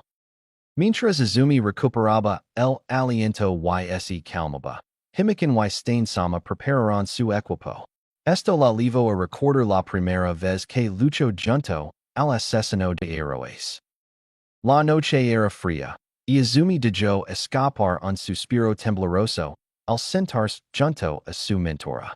Por fin habían vuelto a la misma zona después de casi medio año, y el entrenamiento había mejorado como antes. Era la última semana de Stain sama en la zona, y había decidido que ella estaba lista para seguirlo tras un objetivo. Tenía órdenes estrictas de solo observar, y vigilaba con cautela. Tras lo que parecieron horas de espera, el hero entró en el callejón, y la asesina de héroes entró en acción. Ver Stain sama pelear era como presenciar un baile, elaborado y hermoso, sin desperdiciar en una pizca de energía. Se abalanzó sobre el hero desprevenido, cortando el brazo con el cuchillo. Gritó y intentó vengarse, pero el asesino lamió la sangre de la joya, y su cuerpo se inmovilizó, cayendo al suelo inmundo. Miro al asesino de héroes con los ojos linos de miedo mientras comenzaba su discurso habitual. Extendo, eres un falso hero. Tu nombre, tu misma existencia, ha destruido el significado de la palabra hero. Con tus acciones has manchado esta sociedad, interviendo la noble profesión. Soy Stain, el asesino de héroes. Te he juzgado a ti y a los de tu especie. Y he descubierto que eres deficient. Purgar a los impostors del sistema, dejándolo puro. Tu sangre manchara mis manos. Y yo forjar un nuevo futuro, un futuro mejor. Prepart para morir. Sabiendo que con tu muerte legara un mundo mejor. Te sentencio. Con eso, basto un movimiento fluido, un rápido y limpio corte de cuchillo en la garganta del hombre. Y otro impostor fue purgado del mundo. Stain sama limpio cuidadosamente su espada antes de envenenarlo y correr hacia la pared. Saltando entre las paredes del callejón con facilidad, y alcanzando a Izumi en un instante. Contemplaron su obra durante un breve momento de silencio antes de que Stain sama se evolviera hacia ella. ¿Has comido últimamente? Izumi negó con la cabeza y su mente asintió, señalando el cuerpo con un gesto de la cabeza. Bajo el callejón con entusiasmo, y empezó a comer. Puede que Eraserhead la haya perseguido durante 3 horas esa noche, pero la exquisita comida valió la pena. Himiko amaba a Stain-san. Al menos, eso creía. Su única interacción amorosa era con Saito-kun, y eso lo hacía sentir muy diferente. Aunque Izuku también se sentía muy diferente. En fin, a pesar de lo que Himiko sentía por sus mentors, hoy iba a ser genial. Stain-san por fin los había traído para enfrentarse a un hero, y ella apenas podía contener la emoción. Se despertó emocionada, y la sensación no hizo más que crecer a medida que ella y Izuku se enfrentaban a Stain-san. Izuku aguantó más, claro, pero ella también sentía que había resistido. Claramente, a Stain-san lo bastaba, y su emoción había alcanzado su punto álgido mientras observaban desde el borde del tejado, esperando la llegada del hero. A Himiko solo lo permitió observar, pero eso lo bastaba. Ver a Izuku cubierto de sangre caliente y fresca, era todo lo que necesitaba. La palaverdi iba a literar el comate hoy, con Stain-san como refuerzo si era necesario, y Himiko estaba prácticamente emocionada. Finalmente, la heroína rubia entró en el callejón, vestida con un llamativo traje de licra blanca con detalles dorados. Oyó a Izuku respirar hondo y saltar hacia adelante. La heroína gritó sorprendida cuando el Ghoul de Tokio se abalanzó sobre ella desde arriba, derribándola al suelo de un solo golpe. Sus manos comenzaron a brillar, pero Izuku fue más rápido, clavando un cuchillo en cada una de ellas, sujetándola al suelo por las palmas. Soltó un grito de dolor y Izuku se arrodilló sobre ella, clavando su huesuda rodilla en el esternón. Starburst, eres un falso hero. Tus acciones han sido juzgadas y has manchado la palabra hero. Tú, y todos los demás impostors como tú, serán purgados. El sistema de heroísmo que te ha permitido continuar será reducido a cenizas, y en su lugar surgirá un nuevo sistema, uno mejor. Tu muerte sentará las bases de esta utopía. Sé feliz, será lo mejor que harás con tu vida. Te sentencio. La vida de la heroína terminó con un solo cuchillo clavado en su corazón. Izuku recuperó sus cuchillos, limpiándolos antes de darse la vuelta y subir por la escalera de incendio cercana, reunidos con Himiko y su mentor. La decepción over que Izuku no la había manchado de sangre, pero así era como pasaba veces. Stain-san le hizo un gesto de aprobación y ella se puso colorada, de esa forma tan tierna que solía hacerlo. El grupo se giró, listo para separarse y partir cada uno por su lado para pasar la noche, cuando sintieron una sensación de queda, acompañada de una luz roja demasiado familiar, y una mancha blanca que acababan de evitar. El asesino de héroes, y el demonio. ¿Por qué no me sorprende? Niño. Izumi miró hacia arriba, sobresaltado por el silencio roto. Señor Stain? El asesino de héroes estaba de pie sobre ella, con el rostro tan legible como siempre. Voy a estar fuera de la ciudad por un tiempo, quizás mucho tiempo. Y mira, te lo has ganado. Metió la mano en la espalda, sacó un cuchillo envenenado de su cinturón y se lo entregó. Ella lo sacó con cuidado, examinando la fina joya con asombro. Levantó la vista para dar las gracias, pero él simplemente extendió una mano para detenerla. En I lo mentions. Mientras no esté, espero que vigiles a los imposters de por aquí. No estás lista para enfrentar a ellos sola. Pero cuando regres quiero saberlo to do sobre ellos. Izumi Asensio, y Stain sama ese acerco, le dio una palmadita en la cabeza y ese aparto. Ahora vimos que también usas ese cuchillo. Izumi lo arde en los pulmones. La euforia por su primera muerte se convirtió rápidamente en ira mientras se dispersaban. Si solo hubiera sido Eraserhead, podrían haberlo matado juntos. Pero había traído consigo a la señorita Broma y el señor Valiente. Este último ahora perseguía a Izumi. Esquivo por poco la lanza de pelo endurecado que se clavó en la pared junto a ella y siguió corriendo, esquivando calles y callejones, intentando librarse del hero. Si no lo supiera, pensaría que el señor Valiente le guardaba rencor. Le sacas un ojo a un tipo una vez. Se giró de repente y se metió en un callejón estrecho, lo cual resultó ser un error cuando un callejón sin salida se lo acercó. Intentó saltar las paredes, pero no había suficiente espacio y eran demasiado empinadas para escalarlas. Mientras el hero la seguía, supo que la única salida era a través de él. Rendid, Ghoul. Esto termina aquí. El lo apuntó con un mechón largo y afilado de pelo y el gruno, sacando dos cuchillos. Nunca quis esto nada de esto? Solo intentaba vivir, sobrevivir, pero ustedes, héroes, solo querían castigarme por algo que no elegí. Podrías haber entregado, Ghoul. Lo habríamos entendido y te habríamos ayudado. Izumi se burló. Respiro hondo y dijo que su sed de sangre se calmara un poco.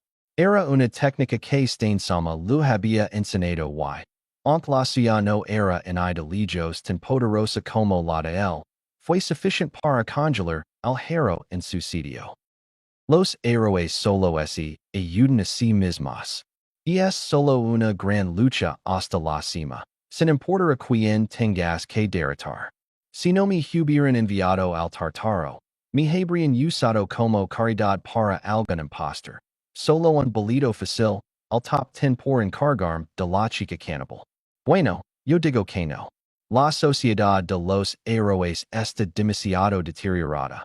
Pero me manchar las manos con la sangre de los impostors para construir un mundo mejor. No eres más que un falso hero, usando el sistema para tus propios fines. ¿Y que hate la gente como yo, hero? Espido. ¿Y que hate la gente que no encaja? Que no es normal? Los salvarías a todos igual o los dejarías pudres en las calles hasta que puedas capturarlos por ser villanos? Izumi se burló. Tengo 10 años de experiencia para discernir que harías. Señor Valiente, eres un falso hero. Y tu muerte nos acercará a una sociedad de héroes verdaderos. Ahora, Izumi mostró los dientes con una sonrisa feroz, apretando los cuchillos con fuerza. Te sentencio. Dica esto, lanzo sus cuchillos. Uno cortó la mejilla del hombre, dejando una profunda herida roja. Él levantó su arma justo a tiempo para desviar el otro. En ese instante, Izumi había canalizado al Ghoul y se lanzaba contra él, con el don de Stain sama en la mano. Le cortó la cara y el se eco hacia atrás, evitando por poco perder el otro ojo. Lo lanzo un punitazo, que elo esquivo, y seguio con un corte con su arma. Lu rozo las costillas y el asicio, respondiendo con una rápida patada a su rodilla derecha, que aterrizó con un fuerte crujido. El hero jadio de dolor, pero seguio luchando, apuñalándola y empujándola con la punta afilada de su arma. Luis esto varios golpes fuertes, dejando pequeños cortes y rasguños en los brazos, pero con una rodilla debilitada, ella tenía la ventaja y lo prisionó sin descanso. Blandió su cuchillo hacia el y, al detenerlo, le lanzó un golpe en la mano con otro cuchillo. El corte fue pequeño, pero suficiente. Mr. Brave sisió de dolor y bajo la guardia momentáneamente. Izumi aprovechó esto, azotando la cara con su espada. Dio en el blanco. El cuchillo trazó una línea limpia y fina en su rostro, desde la mejilla izquierda, pasando por el puente de la nariz y el ojo derecho. El hombre gritó de dolor, soltando el arma mientras se agarraba la cara. Izumi saltó sobre él, clavando los dientes en la yugular antes de que pudiera defenderse.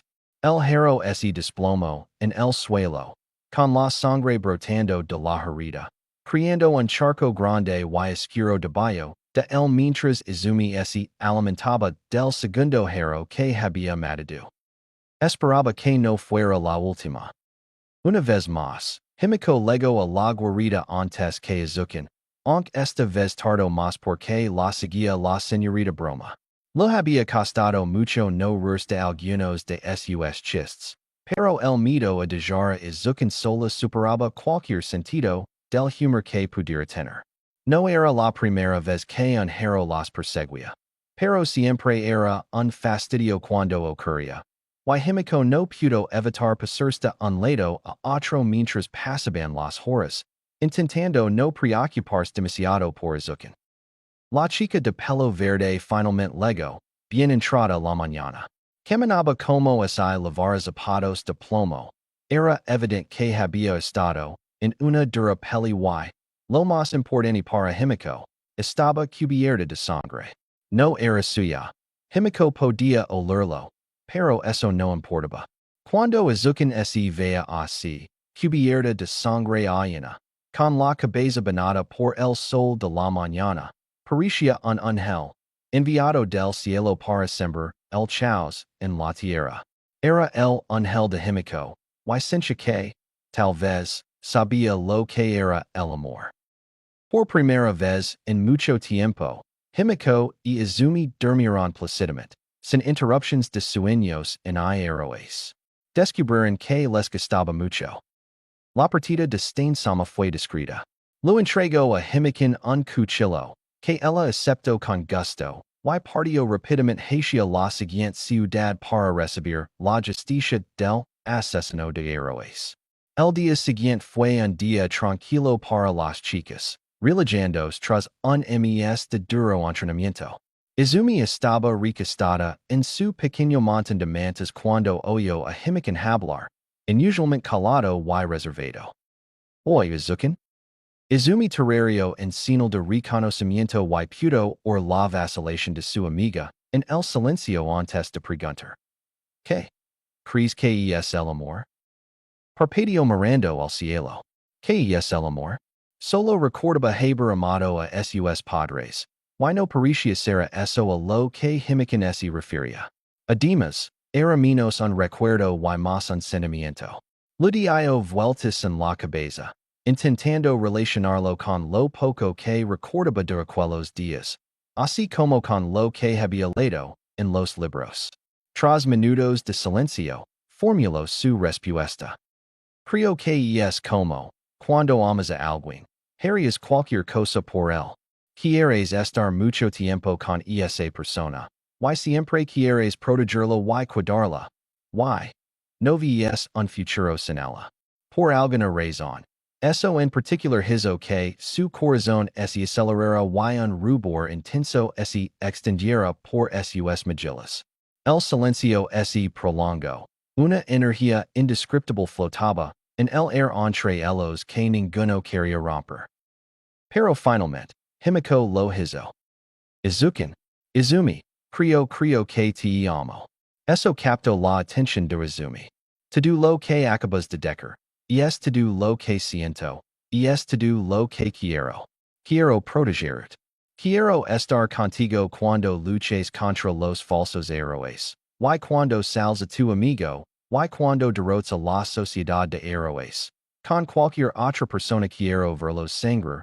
Pero, cuando te vea, solo quiero ver cubierta con la sangre de tus enemigos, nuestros enemigos. Su voz se apagó, pero las palabras quedaron suspendidas en el aire. Izumi no sabía que decir.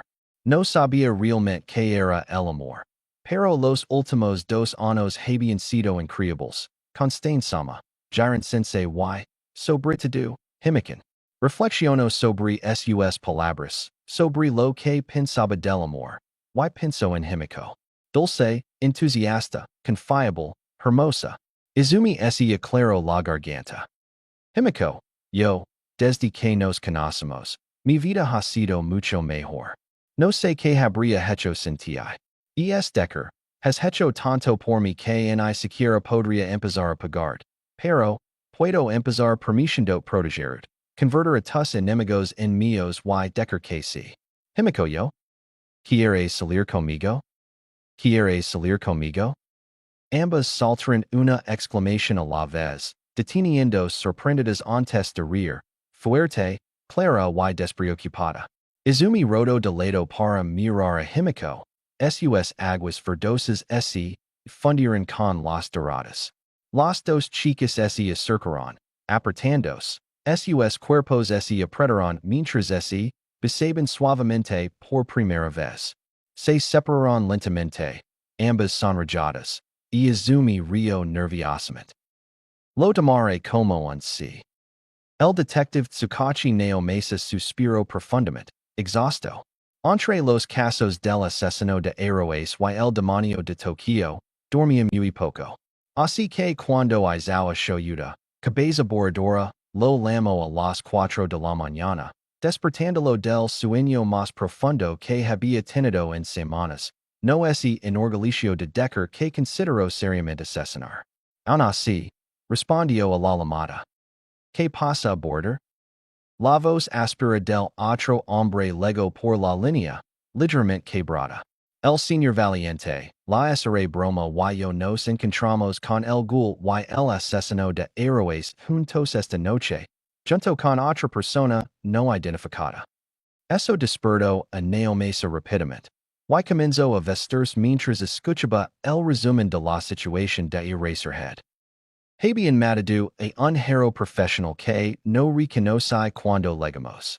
Yo corrió tras la persona no identificada, brave persiguió al Ghoul y yo luché contra Stain. Me hizo algunos cortes, pero creo que estaba más interesado en escapar. Escapó y yo tampoco tuvo suerte.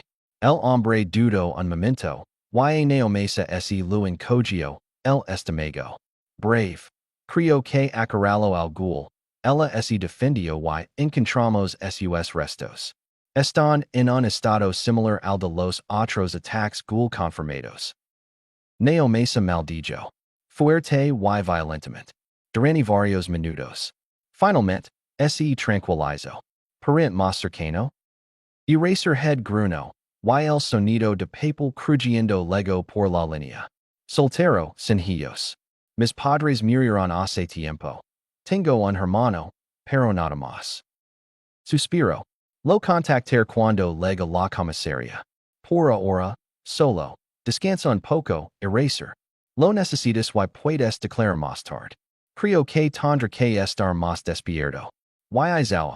Tras el granido de confirmación de Aizawa, continuó.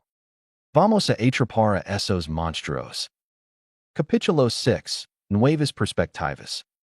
Urarica o Chaco sonrió radiant ante la imponente silueta del edificio principal de la UE, con el rostro destrozado por una feria determinación.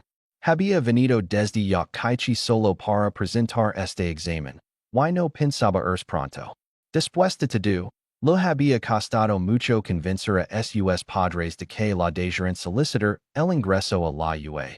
Con el altísimo índice de desapariciones en Tokio últimamente, algo en Ochako le decía que, probablemente había algo más que los medios no comparten.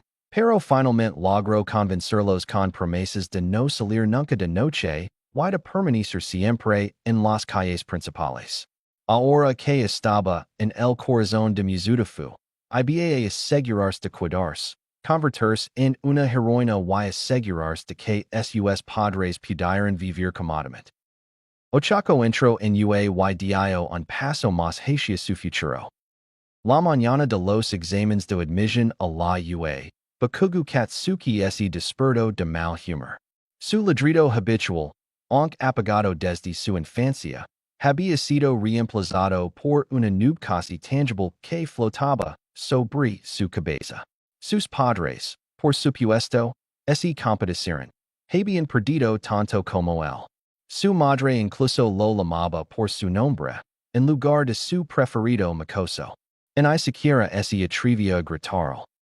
El estado de ánimo de Katsuki era evidente para todos los que se cruzaban en su camino a la UE, y todos lo evitaban. No es que él lo notara. Estaba demasiado ocupado, absorto en sus pensamientos, pensando en debería haber, podría haber, y habría. Ya había decidido poner más carteles de desaparecida ese fin de semana. Puede que hubieran pasado más de 10 años, pero sabía que ella seguía ahí fuera.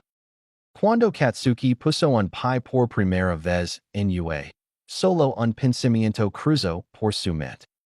Te encontrar, iken, ser tu hero. Izawa Shoyuta estaba cansada. Para ser justos, solía estarlo, pero este era un cansancio especial, profundo.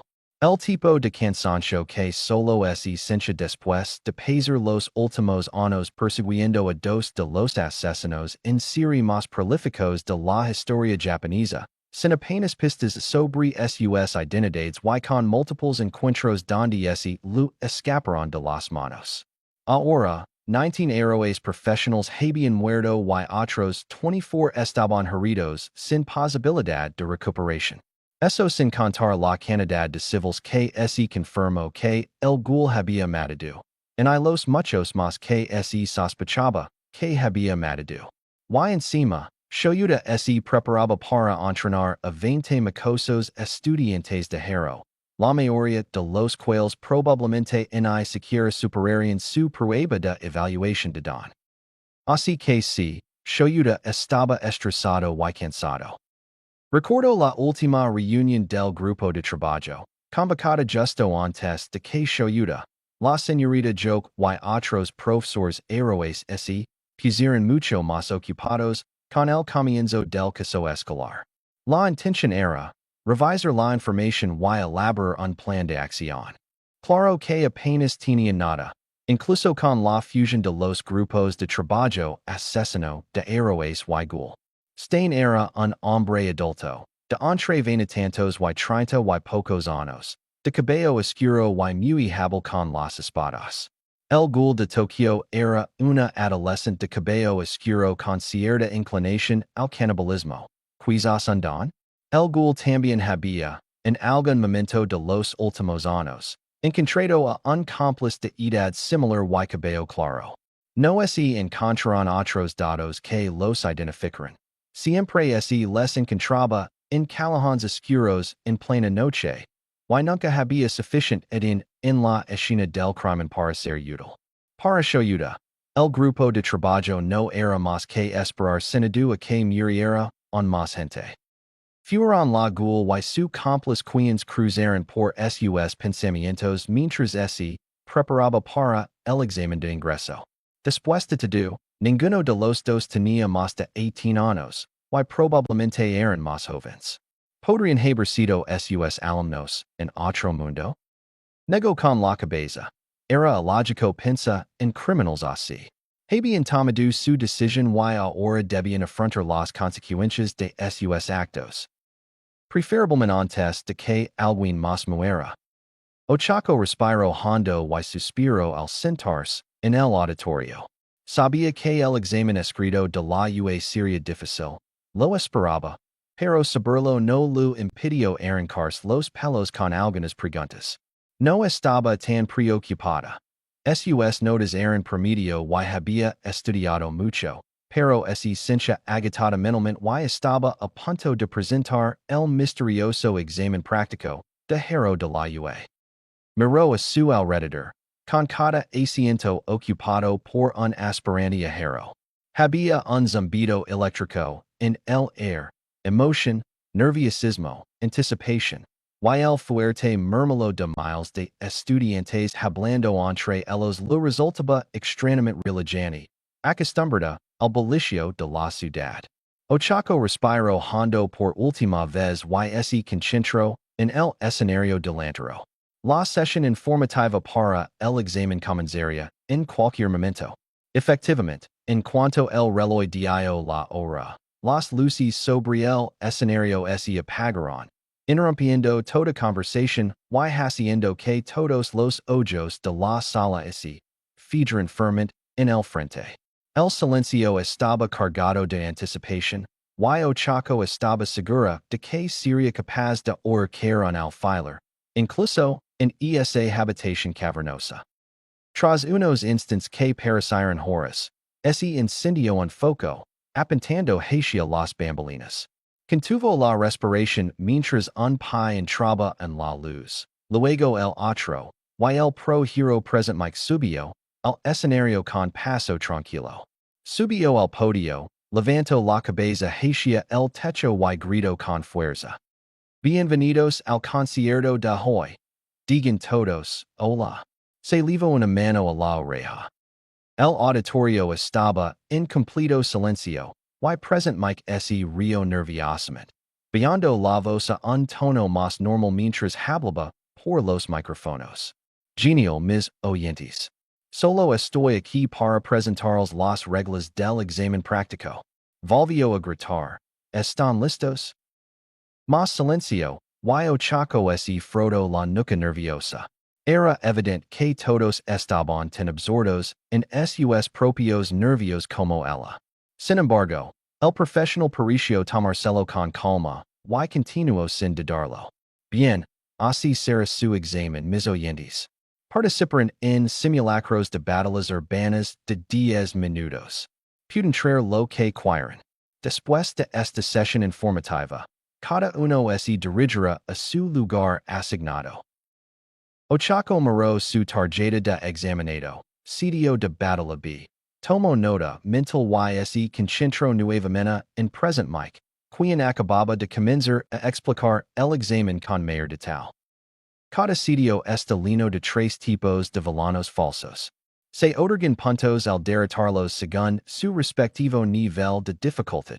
Así que usan sus dones para neutralizar a los villanos y ganar puntos.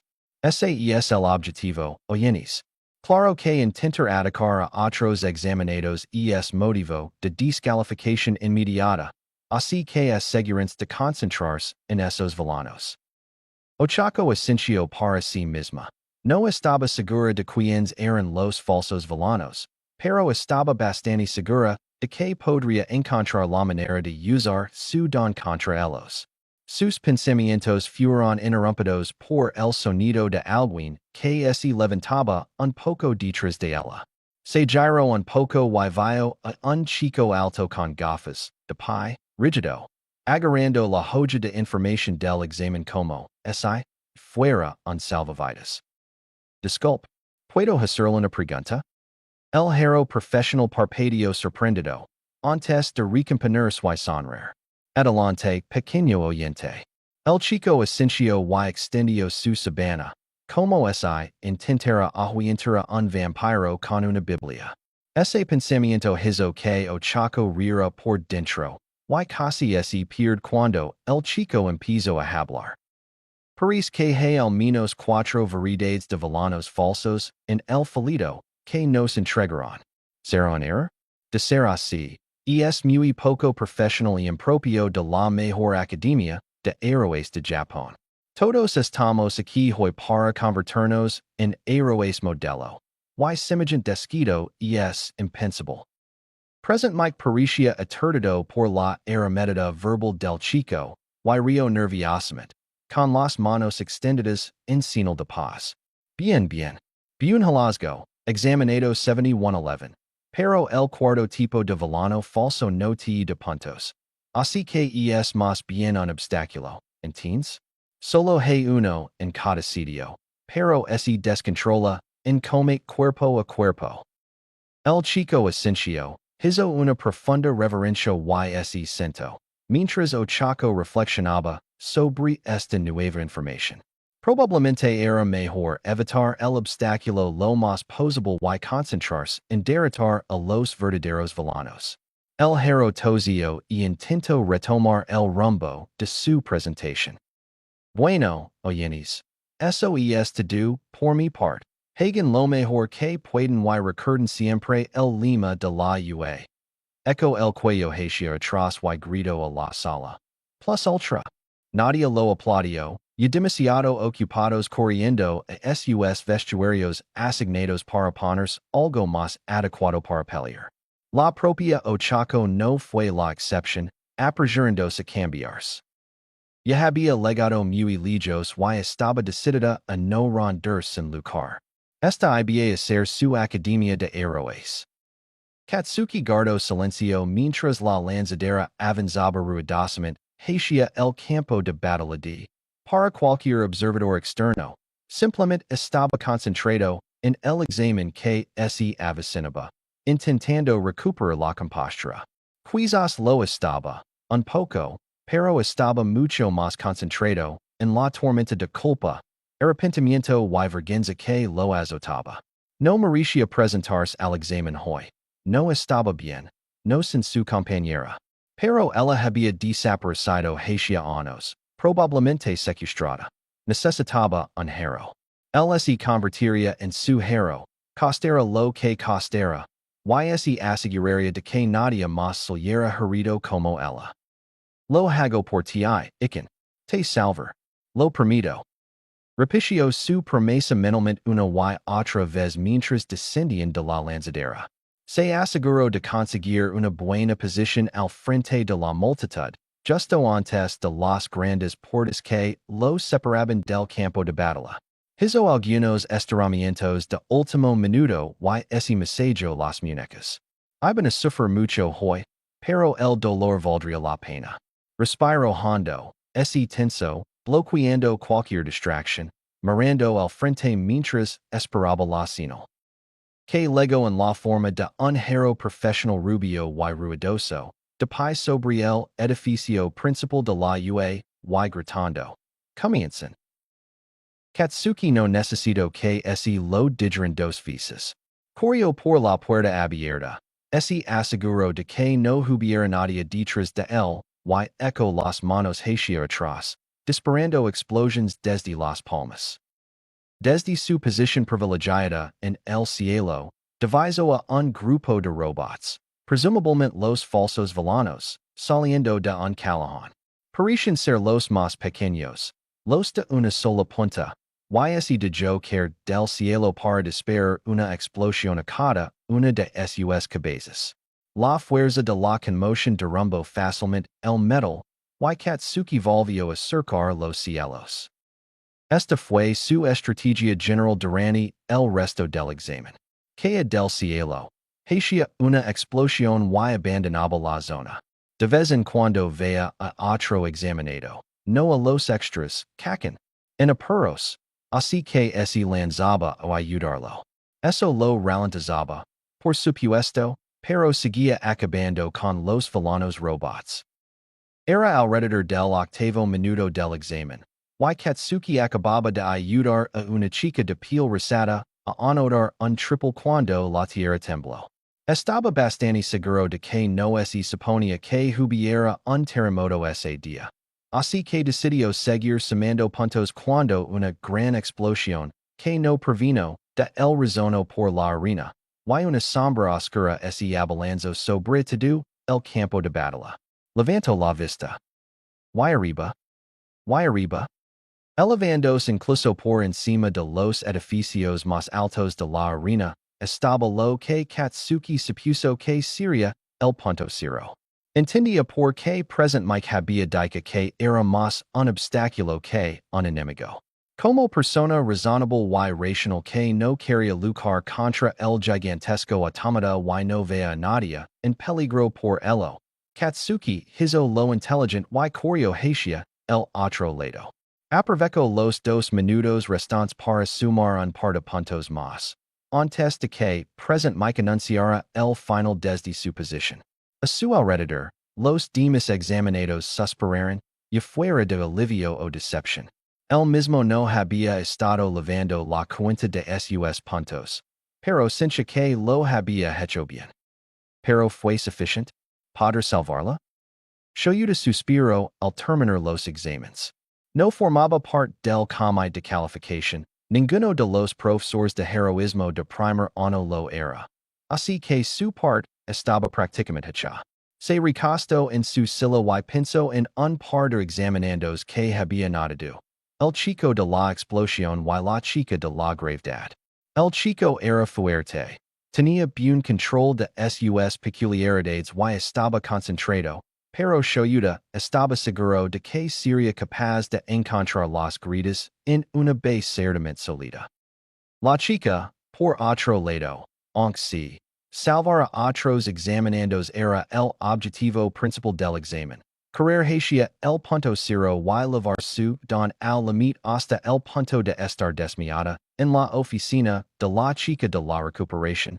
Demostraba la imprudencia que Shoyuta despreciaba en las razones heroicas. Había solicitado tenerlas a ambas en su clase, solo para poder vigilarlas. Con un granido y un estiramiento, ese levanto y recogió sus cosas para irse.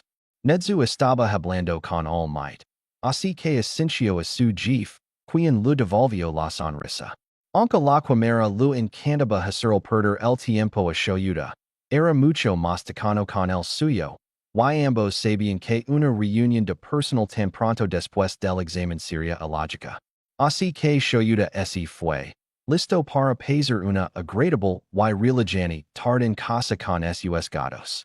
Esta esperanza perduró hasta que salió del edificio. Momento en el que recibió un mensaje en el chat del grupo de trabajo. Sakachi había encontrado una pista y quería reunirse esa noche para discutirla. Descanso del tornillo, esto es más importante. Shoyuta se pasó brevemente por su apartamento, aunque solo fuera para abastecerse de más bolsitas de gelatina antes de volver a salir. Entró en la sala de reuniones de la comisaría de Mizuta con apenas unos segundos de antelación. El detective Sakachi estaba allí, junto con el agente Makoa y los demás agents asignados al caso, así como los héroes profesionales Edshot, Airjet, Kesajiri Man y Shoyuta suspiró, la SRA joke, que estaba sentada junto al único asiento libre de la sala. No lo malinterpreten, lo estaba bastante focacado a mí, pero a veces era demasiado para Shoyuta. Aun así, ya era un hombre adulto y lo acepta al sentarse a su lado. El rostro del bromista estaba inusualmente serios, y todas las miradas en la sala estaban fijas en Sakachi, quien los miraba con ojos cansados. Gracias a todos por venir con tan poca antelación. Intentar ser brief. En resumen, tenemos una posible identidad para el cómplice del Ghoul. Eso hizo que Shoyuta se enderezara. El detective pulsó un botón del control remoto que tenía en las manos y el proyector de la sala se encendió, proyectando la imagen de una colegiala de no más de 16 años, con un uniforme que apenas recordaba que era del Instituto Sumai, donde había ido Tensei. El pelo rubio ceniza de la chica estaba corto, hasta el cuello, y la sonrisa forzada que dedicó a la cámara no legó a sus ojos rasgados y felinos. Esta es Toga Himiko, hija única de la familia Toga. En su último año en la secundaria Sumai, hace unos 2 años, atacó y hirió mortalmente a un compañero, un chico llamado Saito Akira, con un cutter. Volvio a pulsar elbow tone. Y la diapositiva mostraba lo que parecía el resultado de una masacre. Un pasillo con un gran charco de sangre y un chico moreno tendido en el centro. Junto a la imagen, se van primeros planos del cuerpo y la línea que lo abría el cuello. En el lado izquierdo del cuello había un patrón que Shoyuda reconoció como una marca de mordedura, aunque las perforaciones de los caninos eran mucho más agudas y profundas de lo habitual. Tras el ataque, Toga desapareció. Los investigadores de aquel momento no encontraron rastro alguno de ella, posiblemente debido a su don. Otra vez pulsó el botón, esta vez mostrando los detalles del registro de dones de la chica Toga. Excepto, como pueden ver, su don aún no estaba registrado en el registro de dones. Al ser interrogados, sus padres se mostraron reacios a revelarlo, pero tras insistir, revelaron que es de origen sanguíneo, aunque nunca lo permitieron usarlo, afirmando que querían tener una hija normal. A su lado, lo fulminó con la mirada, y Shoyuda sintió lo mismo. Los Toga están siendo investigados por negligencia y abuso infantil, pero su situación dificulta el caso. La teoría actual es que Toga tiene antojos pasados, en su don que reprimió durante la mayor parte de su vida, lo que la llevó a un arrebato de violencia y un brote psicótico, tras el cual se volvió vulnerable. Lo más probable es que el Ghoul la encontrara y se aprovecha de su frágil estado mental para convencer a Toga de que la ayudará. Actualmente estamos explorando la posibilidad de que Toga y el Ghoul se conocieran antes del incidente, pero hasta ahora no hemos descubierto nada. Shoyuda hundió la barbilla en su arma de captura, considerando esta nueva información.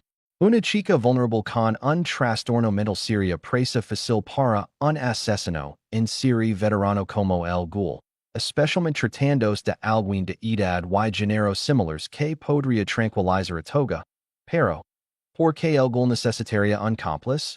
Se estaban acercando más de lo que creen. Sus pensamientos se ajugaron durante el resto de la reunión, y para cuando regresó a su apartamento, solo podía pensar en las dos chicas.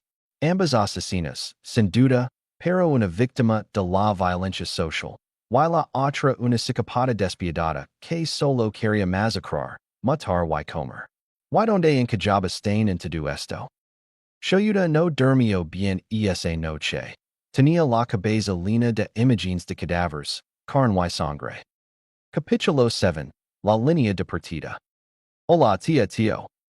Katsuki aferraba la carta de Yue mientras permanecía en el cementerio municipal de Mizudafu, contemplando la tumba de la mujer que una vez conoció como su tía. La escritura en la lápida era tan clara como el día en que fue grabada. Midoriya Inko, amada madre, amiga y esposa.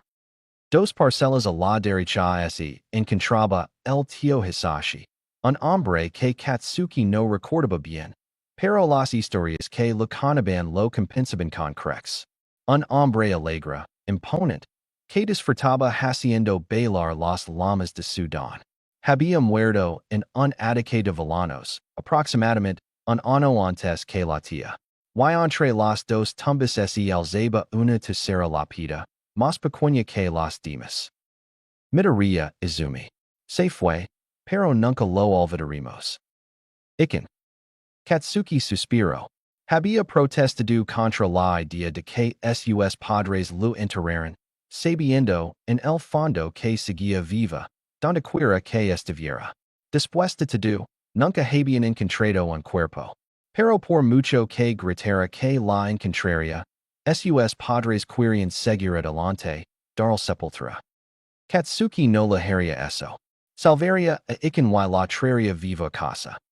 Bajo la mirada al sobre sin abrir que tenía en las manos, sintiendo el peso de algo más que papel dentro. Era un claro indicio de los resultados, pero no era tan arrogant como para estar seguro de ellos. Respiró hondo y abrió el sobre. Ignoró todo el papeleo por el momento y, en su lugar, Saco el extraño disco metálico que contenía. Al sostenerlo en sus manos. De repente inició un sonido al proyectar la imagen. El hero número uno. Hola, joven Bakugu. Estoy aquí, como proyección, para dar los resultados de tu examen de admisión a la UE. Katsuki se en Kogyo cuando el sonido resonó en el cementerio afortunadamente desierto. Tus califications en el examen escrito fueron muy buenas, pero lo importante es el examen práctico. Los videos aparecieron en la proyección, imágenes de Katsuki destruyendo robots. Obtuviste 40 puntos de Villano, lo cual sería suficiente para aprobar. Entrecero los ojos ante la extraña frase. Sin embargo, no solo estábamos probando eso. Los videos cambiaron, mostrándolo empujando a otros examinando o impidiendo que los villanos atacaran a alguien más. No puede ser un buen hero si ignoras a los necesitados, por eso tenemos puntos de rescate. Eso no era lo que Katsuki esperaba, honestamente. Solo tenía la voz de Iken en su cabeza, diciendo que la gente estaba en peligro. Ella siempre se preocupaba así. Tú, joven Bakugu, demostraste estar dispuesto a ir más allá para proteger a tu compañero. Por eso el comité de calificación ha decidido otorgar 30 puntos de rescate. Esto te da un total de 70. El hero presionó un botón en el control remoto que sostenía, y la pantalla mostró los 10 mejores del examen. Bakugu Katsuki, 40 Villano, 30 rescate, 70 in total.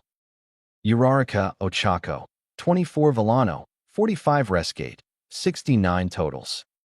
Kirishima Ijiru, 38 Villano, 30 rescate, 68 total. Shiozaki Ibara, 35 Villano, 32 rescate, 67 totals. Kendo Itsuka, 25 Villano, 40 rescate, 65 totals. Ida Tenya, 52 Villano, 9 rescate, 61 totals. Tetsu, 49 Villano, 10 rescate, 59 totals. Tokoyami Fumikage, 47 Villanos, 10 rescates, 57 total.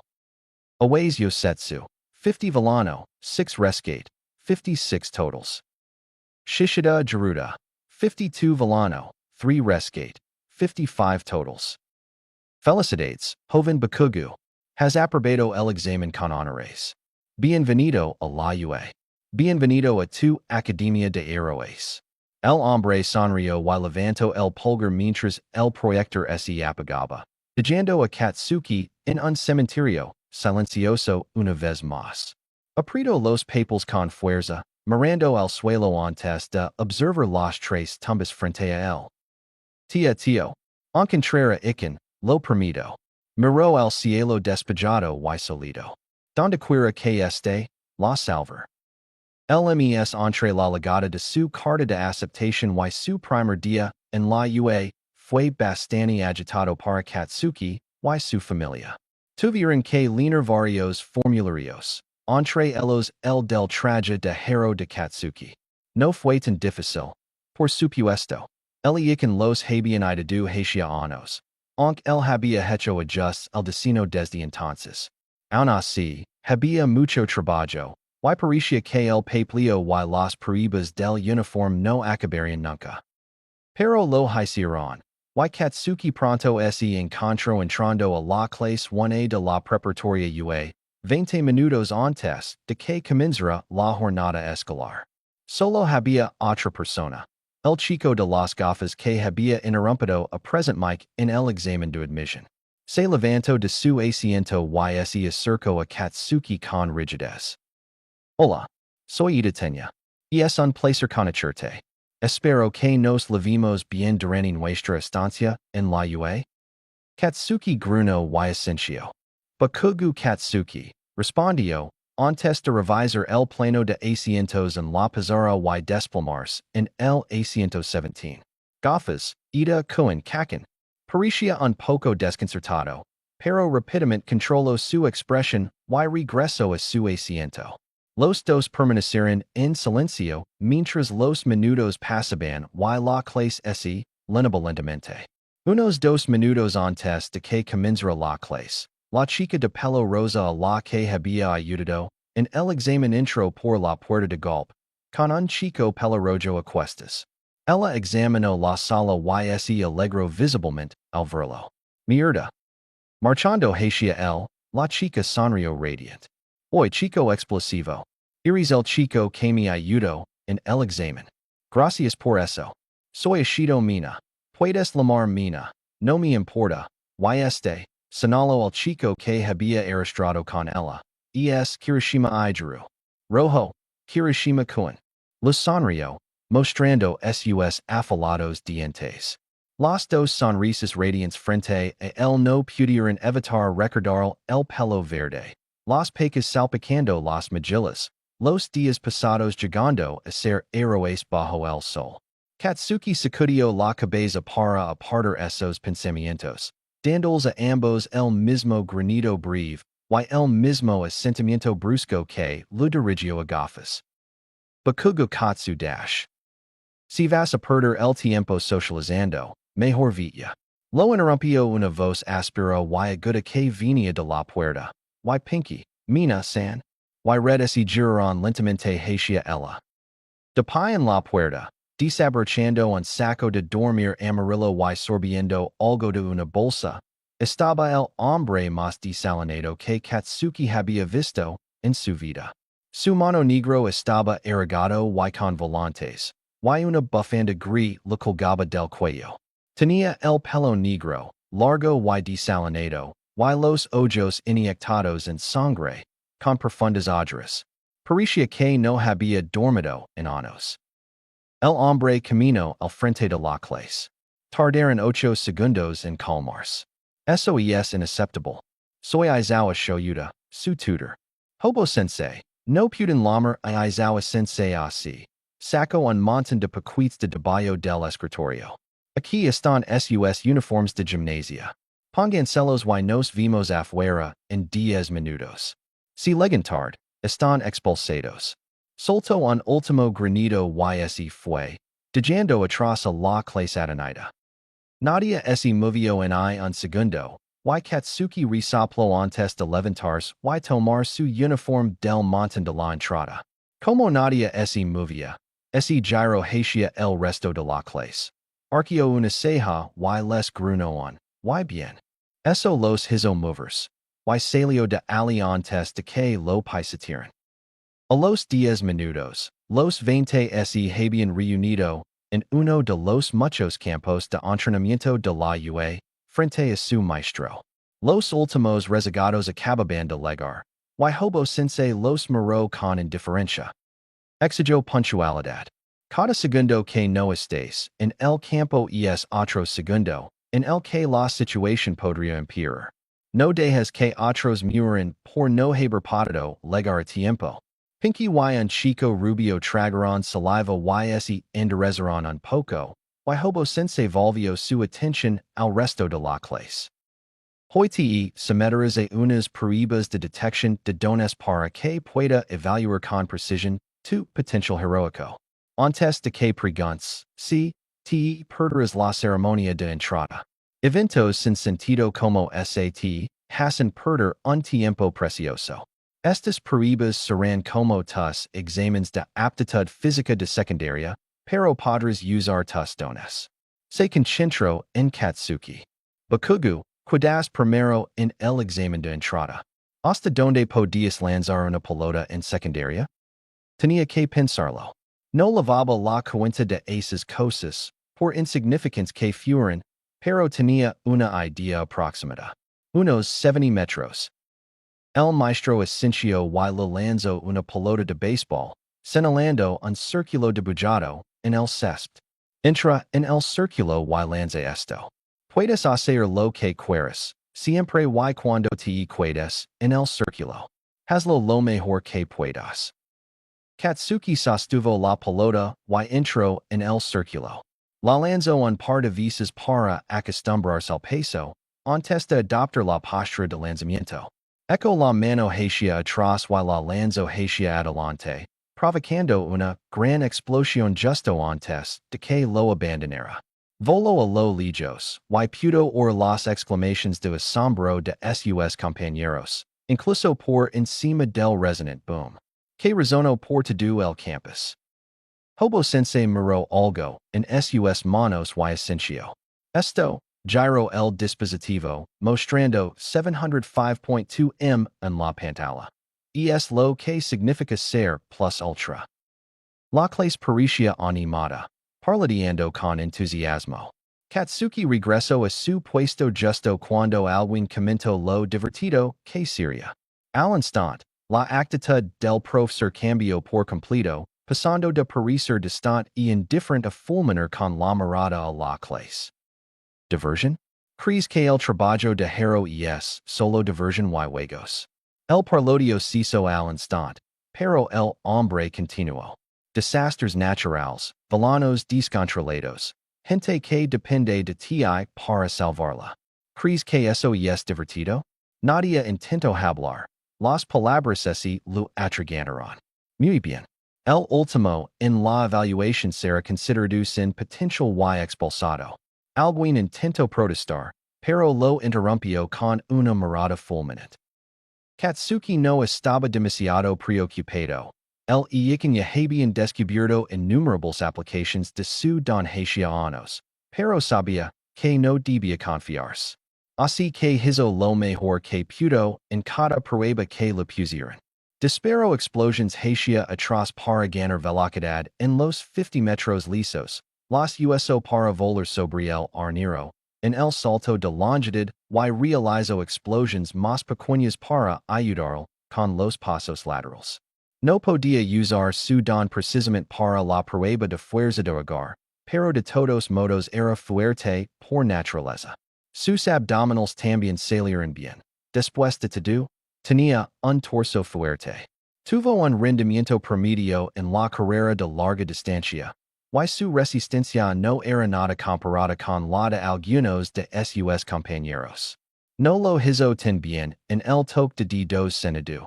Era fuerte, sí, pero no muy flexible. Aun así, sentía que lo hizo bien en general. Y, efectivamente, los resultados los situaron en un sólido tercer puesto, entre gafas y dos tonos. Se sintió un poco mal cuando Great Boy rompió a llorar al quedar último, pero... por cierto, mini sobre expulsar a alguien. Fue una ardemana lógica para que todos se esforzaran al máximo. Hobo sensei sonrió. Algo adorador que Katsuki sabía que lo perseguiría en sueños duranianos. Ahora veía cambiar y reunir conmigo en el aula. Tenemos que repasar tu programa de estudios. Dica esto, el hombre se fue, y esta vez nadie perdió el tiempo antes de entrar corriendo. Después de que terminara el día y los dejaran salir, Katsuki se tomó un momento para simplemente respirar. Para sentarse en una banca del campus y pensa. Disfrutaba de esos momentos tranquilos de reflexión, donde podía estar solo sin preocuparse por convertirse en un hero, en I por entrenar su don, en I por nada. Podía simplemente sentarse y pensa. Y inevitablemente, como siempre que tenía un momento de paz, sus pensamientos volvieron a ese día. El día en que todo cambió. Nadie le contó nunca los detalles, en realidad, pero había oído suficiente a lo largo de los años como para reconstruir parte de la historia. Alguien había atacado brutalmente a la tía y al Dr. Tsubasa. Nadie sabía por qué estaba allí. Los había matado, y que no aparecía por ningún lado. La suposición general era que alguien la había secuestrado, quizá para tráfico de personas o por alguna otra razón. Pero la investigación nunca descubrió ninguna pista y, finalmente, se vieron obligados a abandonarla. Katsuki entendía por qué, por supuesto, pero eso no lo impedía sentir un poco de amargura, como si su mejor amiga fuera algo que se pudiera dejar de lado por algo más. Hacia un par de años, sus padres habían decidido construir una tumba, que era improbable que hubiera sobrevivido tanto tiempo. Él no estaba de acuerdo, por supuesto, pero aún así era agradable tener un lugar donde poder visitar a todos los mediodía. De cualquier manera, sabía que conseguía allí fuera, probablemente solo y dolida. No soportaba pensar en las horribles posibilidades de lo que ella estaba experimentando en ese preciso instante, y en su lugar, optó por centrarse de nuevo en su promesa. La lavaba como una armadura, la blandía como una espada. Había encontrarlo y la traería a casa. En lo que respectaba a Katsuki, eso era un hecho. Suspiro y se levantó, dirigiéndose a las puertas de la UE. Se sorprendió al encontrar a Pinky y Red esperándolo. Hoy Bakubro. ¿Dónde estabas, tío? Te estábamos esperando. Red sonrió y saludó, y Pinky dio saltitos. Sí, vamos, Blasty. ¿Quieres ir a los recreativos? Será divertido. Katsuki resopló y murmuró algún tipo de acuerdo. El iba a encontrar a Iken. Pero probablemente no, en su primer día, en la UE. Capítulo 8. Prueba de Fuego. Ochako se despertó el segundo día de clases con el sonido de su alarma. La apagó y salió disparada de la cama, lista para empezar su primer día de verdad en la UE. Después de vestirse y de cenar rápido, salió al fresco air de la mañana de abril, cerrando con la puerta de su pequeño apartamento. El tren iba un poco más concurrido de lo habitual, pero luego a su parada rápidamente y salió de la estación, gratamente sorprendida de ver a Ajui-san un poco más adelante. Corrió hacia ella gritando, Ajui-san. La otra chica se giró y pareció sonreír. Uraraka-chan. La même Tsu-chan, Caro. Ochako asintió y le devolvió la sonrisa. Entonces la même Ochako-chan. ¿Quieres que caminemos juntos? Ante el asentimiento de las otras chicas, se puso a su lado. ¿Qué te pareció el primer día? Su-chan se tocó la barbilla pensativa por un momento antes de responder. Izawa-sensei parece un poco adorador, pero creo que puedo entender su razonamiento. Ochako rió nerviosamente. Sí, puede ser. Solo espero que no nos amenes con expulsarnos otra vez hoy. ¿Y que hay de nuestros compañeros? La otra chica terrario pensativa. Bueno, Ida-chan parece respetable, pero un poco estirada. Yayarosa-chan tiene un don genial y parece bastante responsable. Todoroki-chan y Bakuga-chan son tranquilos. Caro, pero creo que Todoroki-chan parece frío mientras que Bakuga-chan simplemente parece distante. La verdad es que no me falla nadie más, Caro. Ella asintió. Creo que Yaira-san parece ser una gran amiga. Los dos continuaron hacia la escuela, charlando sin rumbo mientras cruzaban las puertas y entraban a la escuela, recorriendo los pasillos hasta que se asentaron en sus lugares en la clase 1A. Casi todos los demás ya estaban allí, y los últimos rezagados entraron justo cuando sonó el timbre. Unos segundos después, Izawa-sensei entró, con aspecto cansado pero alerta. 3 segundos. Bien, estás aprendiendo. Reviso una hoja de papel en su escritorio antes de encajar de hombres. No hay nada que anunciar por hoy.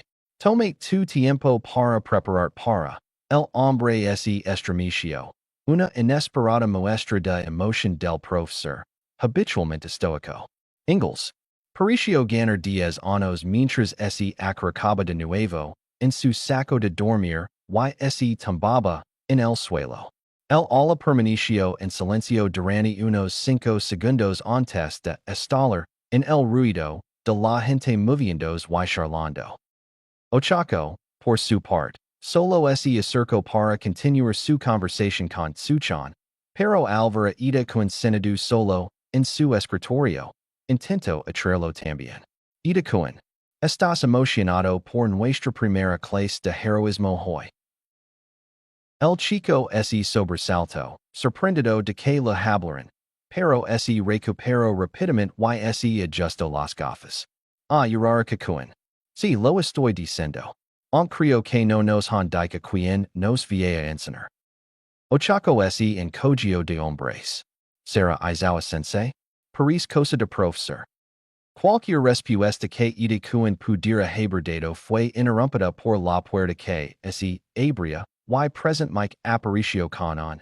¿Qué pasa? Un destello rojo en la esquina de la sala lo hizo calar la voz. Y hizo un puchero cuando Izawa sensei salió, murmurando algo sobre rubias estradenis. El hero restante se volvió hacia la clase. Muy bien, pequeños oyentes, pueden llamar Mike sensei o Yamada sensei, como les funcione. Ahora, están todos listos para hablar un poco de Inglés. Todos digan oigan. El silencio que lo recibió no pareció molestarlo y comenzó a enseñar la primera clase real de Ochako en la UE.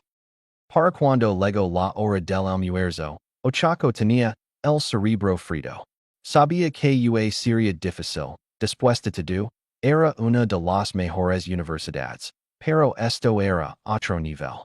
Tenía muchas ganas de probar la famosa comida de lunch rush, aunque solo fuera para coger fuerzas para la clase de heroicidad de esa tarde. Estaba a punto de ir a la cafeteria con Suchan, cuando vio a Ideku y Yoro-san rondando tortment junto a sus asientos. Ochako los saludó con la mano. Ideku, Yayorosa-san, ¿quieren sentarse conmigo y con Suchan a almorzar?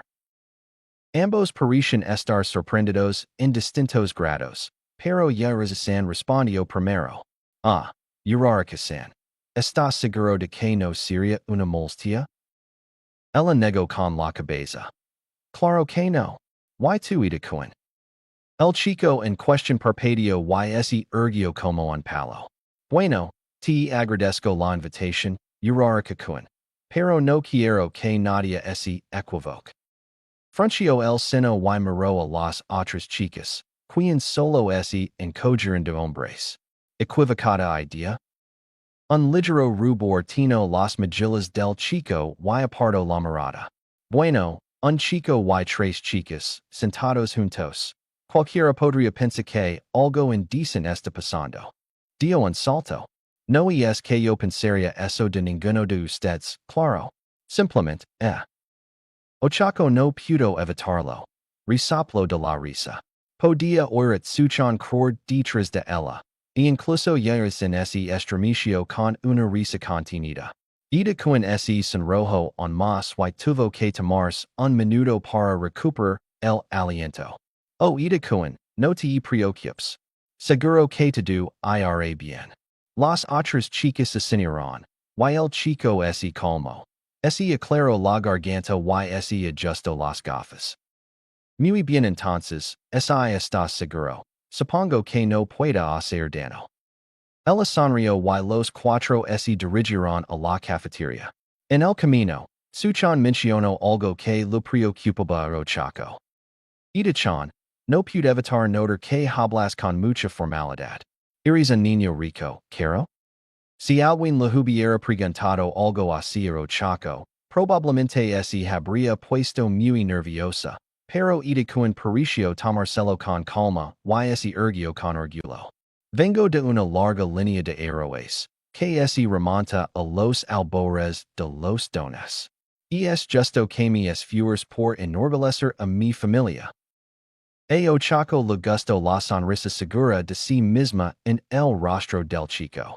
No era arrogante ni presumida, sino segura, con un toque de admiración. Ah, una larga lista de héroes. Conocimos a alguien. El niño sonrió con orgullo. Mi antepasado fue uno de los primeros héroes, speedster, y mi padre era ingenioso, pero probablemente reconocerías a mi hermano, ingenium. Tensei es un héroe increíble, y aspiro a seguir su ejemplo. Suchan se tocó la barbilla. Ingenium me suena. Esta en Hosu, ¿verdad? Hoy que hace poco hubo un aumento de desapariciones allí. Yayorosa-san intervino entonces. Sí, creo que las tasas de desaparición en Tokio han aumentado durante años, aunque no creo que se haya investigado mucho el motivo. Quizás la policía y los héroes están manteniendo en secreto un caso. De verdad crees que harían eso? Ochaco frunció el seno. No sería mejor que nos lo contran? Eso no causaría pánico, caro? Todos estarían paranoicos. Ochaco se encogio de hombres y la conversación pasó a temas más sencillos. Mientras el grupo almorzaba y escogía una mesa, cada uno pensó por separado en lo bien que se sentía tener un grupo de amigos con quienes conversar. La clase one terminó de almorzar rápidamente, entusiasmados por comenzar su lechen de heroísmo. Y pronto los 20 estaban sentados en su ala 10 minutos antes, esperando con ansias el comienzo de su lechen. Se escuchaba un murmullo de conversaciones animadas en el aula, que hizo en cuanto entró Izawa Sensei. No ser tu profesor de heroicidad este año. Sin embargo, te acompañar en la clase de hoy. Tu profesor debería estar contigo, miró el reloj, en cualquier momento.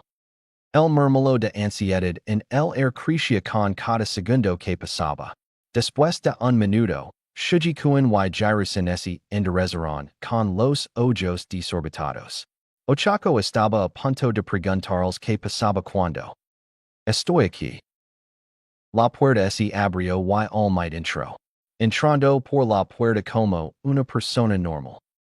Un momento de silencio adenido. Dos momentos de silencio adenido. Y luego. La sala estalló en viders y gritos mientras la clase se volvía loca por el hero número uno, que venía a enseñarles. Deku intentó desesperadamente que la clase se calmara, aunque ni siquiera el pudo ocultar su emoción. Yairose-san mantuvo la compostura, pero sus ojos brillaban con una emoción apenas contenida. Incluso el tranquilo Bakukuen parecía notablemente más feliz de lo que Ochako lo había visto jamás.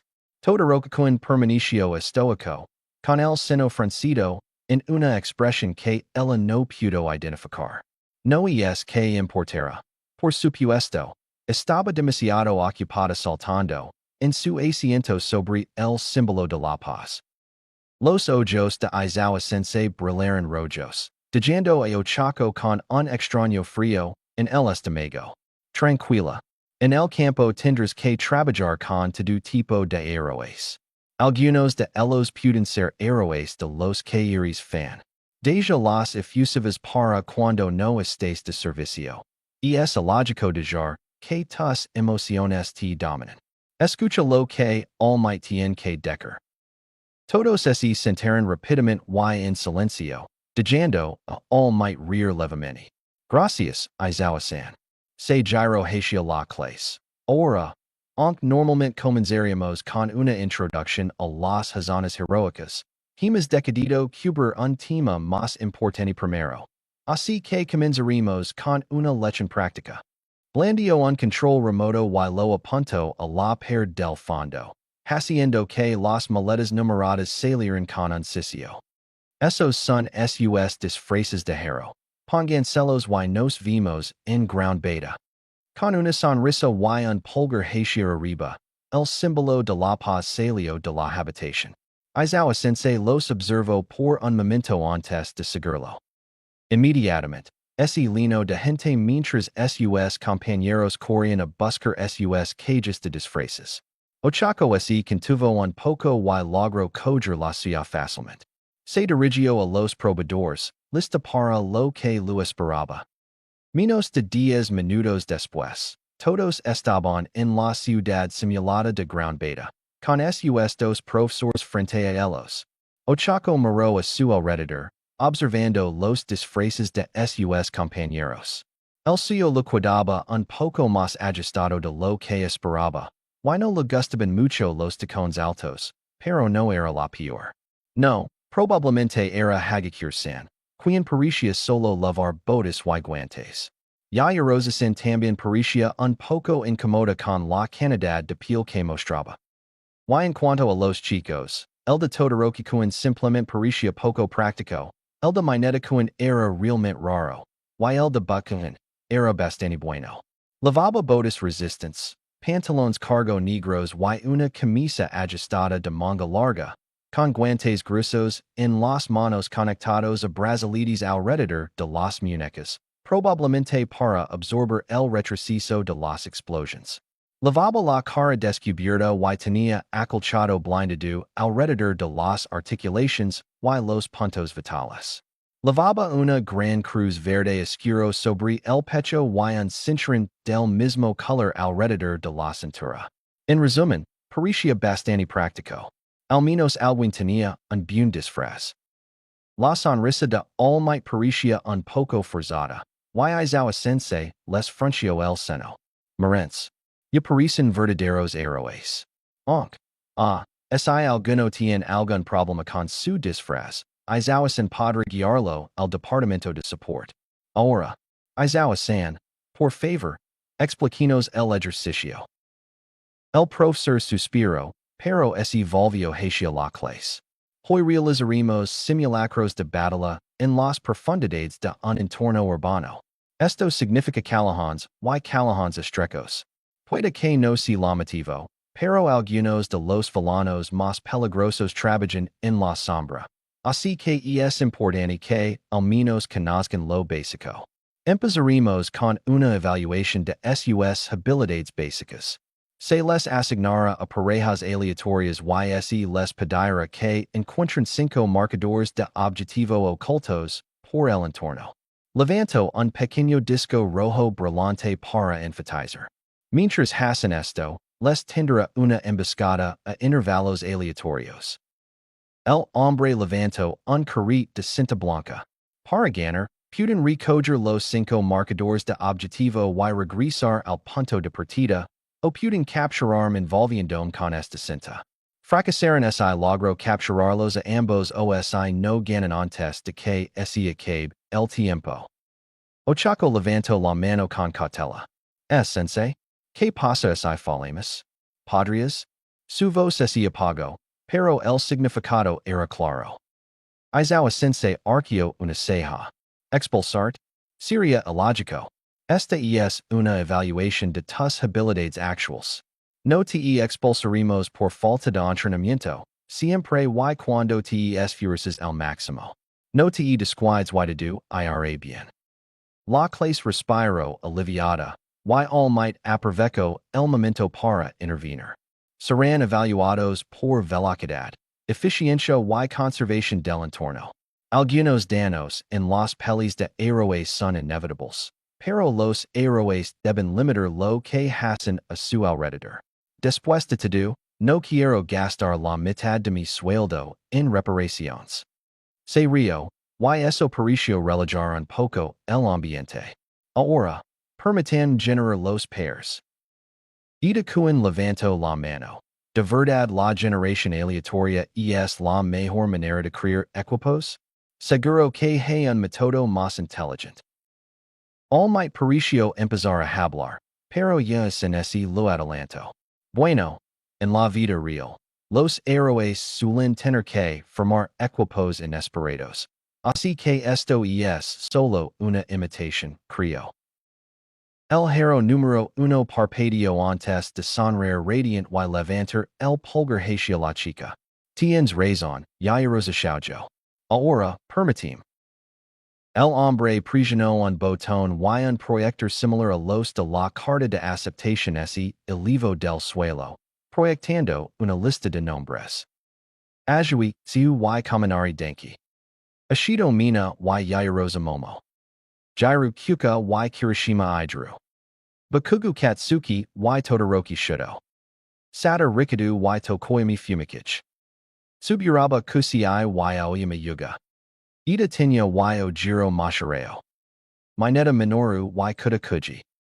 Uraraka Ochako y Siro Hanta. Hagakure Turu y Shuji Mezu. Muy bien. Equipo uno. Cuidense que para recibir su cinta, un dispositivo de rastreo para los marcadores de objetivo y los dispositivos de comunicación de Izawa-san. El resto, sígueme a la torre de observación. Hicieron lo que les indicaron, charlando animadamente entre ellos. Ochako apretó los puños. Esto iba a ser genial. Fue un desastre. Ochako podia decker que Izawa sensei se estaba continuando, asegurandos de que tuvieran una oportunidad de luchar, pero incluso entonces simplemente no fueron lo suficientemente rápidos para huir o capturarlo. El equipo uno lo había estado haciendo bien. Hasta que Kaminari-kun decidió descargar todo su poder contra Izawa sensei, dejándolo aturdido y incapaz de hacer nada mientras Izawa sensei lo capturaba.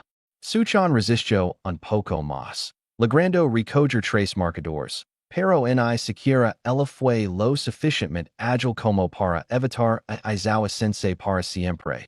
Y finalmente fue sorprendida en un callejón sin salida.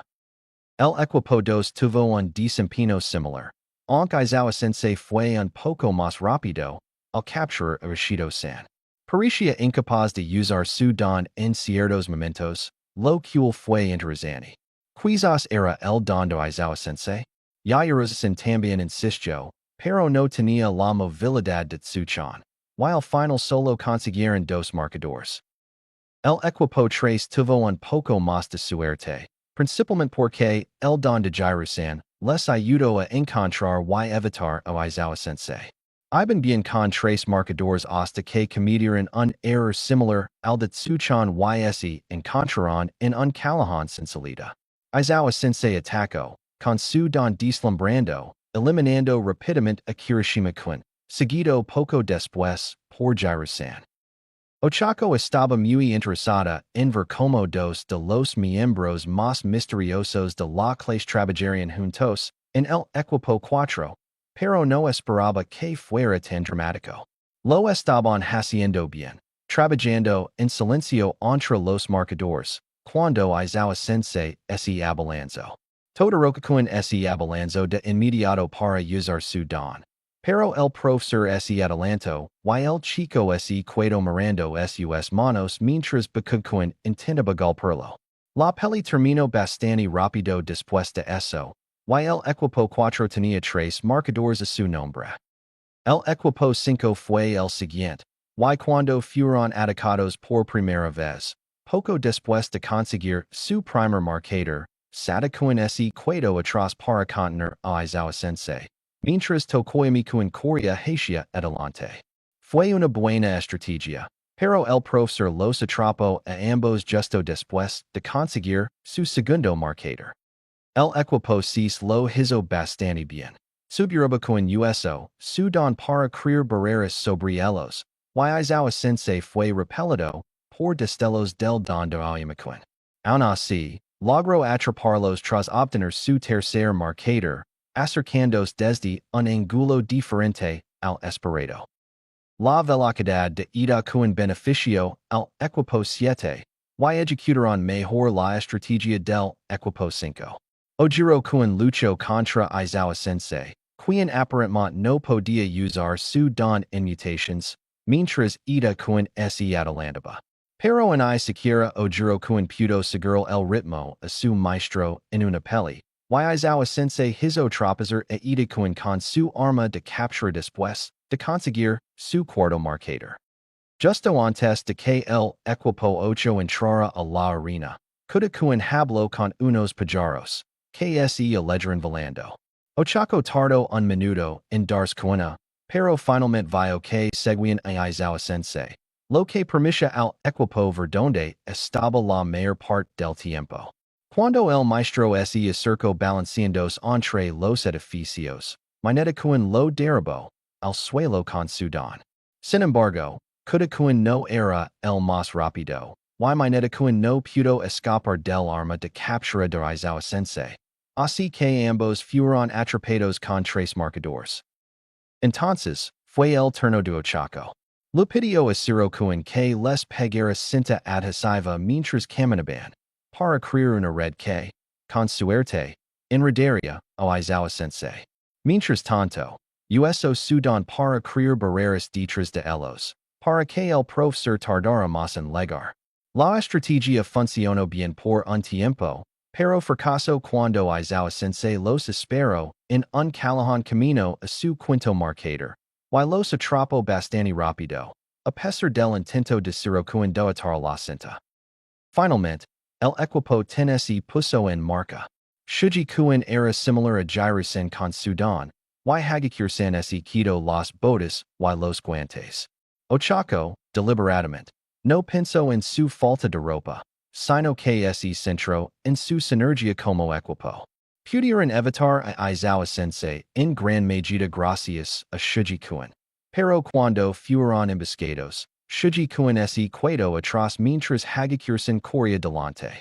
Logro reunir todos los marcadores, debido a que Izawa sensei no pudo verla. Pero ese quedo sin tiempo al regresar al inicio, y que ese movía lentamente para evitar ser detectada. Después de terminar los ejercicios, la clase se reunió frente a All Might y Izawa sensei.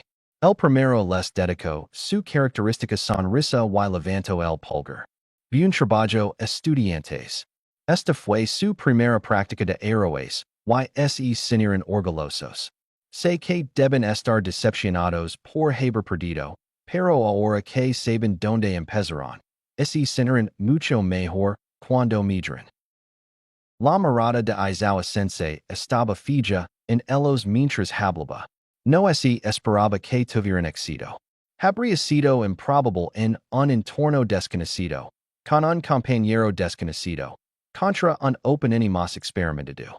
Recibirán más comentarios individuals en los próximos días, pero está claro que necesitarán entrenamiento en comer cuerpo a cuerpo sin don. Es essential que los héroes sepan cómo luchar contra los sin don. No podrán usar sus dones en todas las situaciones. Bakugu y Todoroki, por ejemplo. Sus dones son demasiado destructivos para usarlos completamente en combate cuerpo a cuerpo, así que ambos deberían intentar mejorar en el combate cuerpo a cuerpo sin don. Bakugu kuen ascensió bruscamente, mientras que Todoroki kuen simplemente los miró fijamente, con aspecto un poco aburrido. En fin, eso es lo que haremos en la próxima lección. All Might ascensió. Muy bien dicha, Izawa-san. Recuerden, estudiantes, algunos de los peores villanos se esconden en las sombras. Así que cuidens al volver a casa. Intenten no viajar solos si pueden evitarlo. Kaminari kuen levanto la mano. Pueden hablarnos de ese tipo de villanos, senseis? Tienen alguna historia interesante. Izawa sensei arqueo una ceja y un escalofrío les recorrió la espalda. Si lo hubiera, no tendríamos la libertad de disfrutarlo. Además, a pesar de lo que los buitres de los medios quieren hacer creer, las pelis con villanos no son historias glamurosas. Suelen ser rápidas y brutales. Cuanto más tiempo pases luchando contra un villano, más tiempo corren peligro los civil cercanos. Lo recordarás, Kaminari, o tendrás que escribir un ensayo al respecto. El chico rubio trago saliva y negó con la cabeza, y el profesor Paricio satisfecho con eso. El símbolo de la paz río. Bueno, dica esto. Creo que ya es el fin del día. Así que asegúrense de ducharse y, una vez cambiados, pueden irse a casa. Bien trabajo hoy. Con una última sonrisa y un pulgar hacia arriba, All Might salto, cercando el air. Izawa sensei suspiró profundamente y se volvió hacia ellos. ¿Alguien tiene algún problema con su disfraz?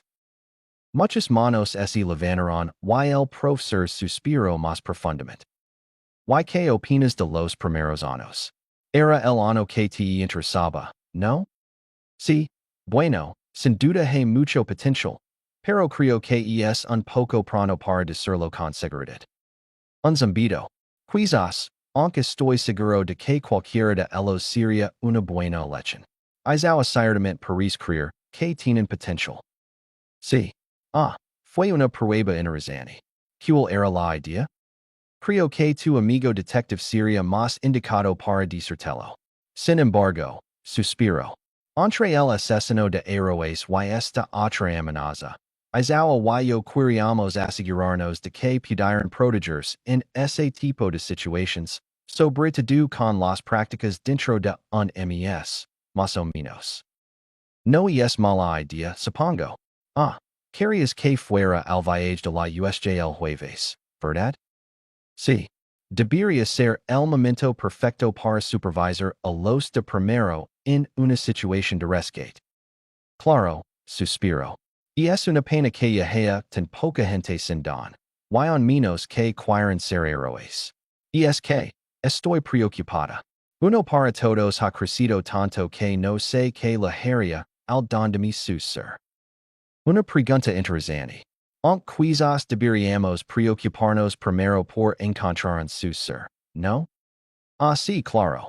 Bueno, debería será mejor que descanse para dar clases de 1b mañana. Border, hay un problema.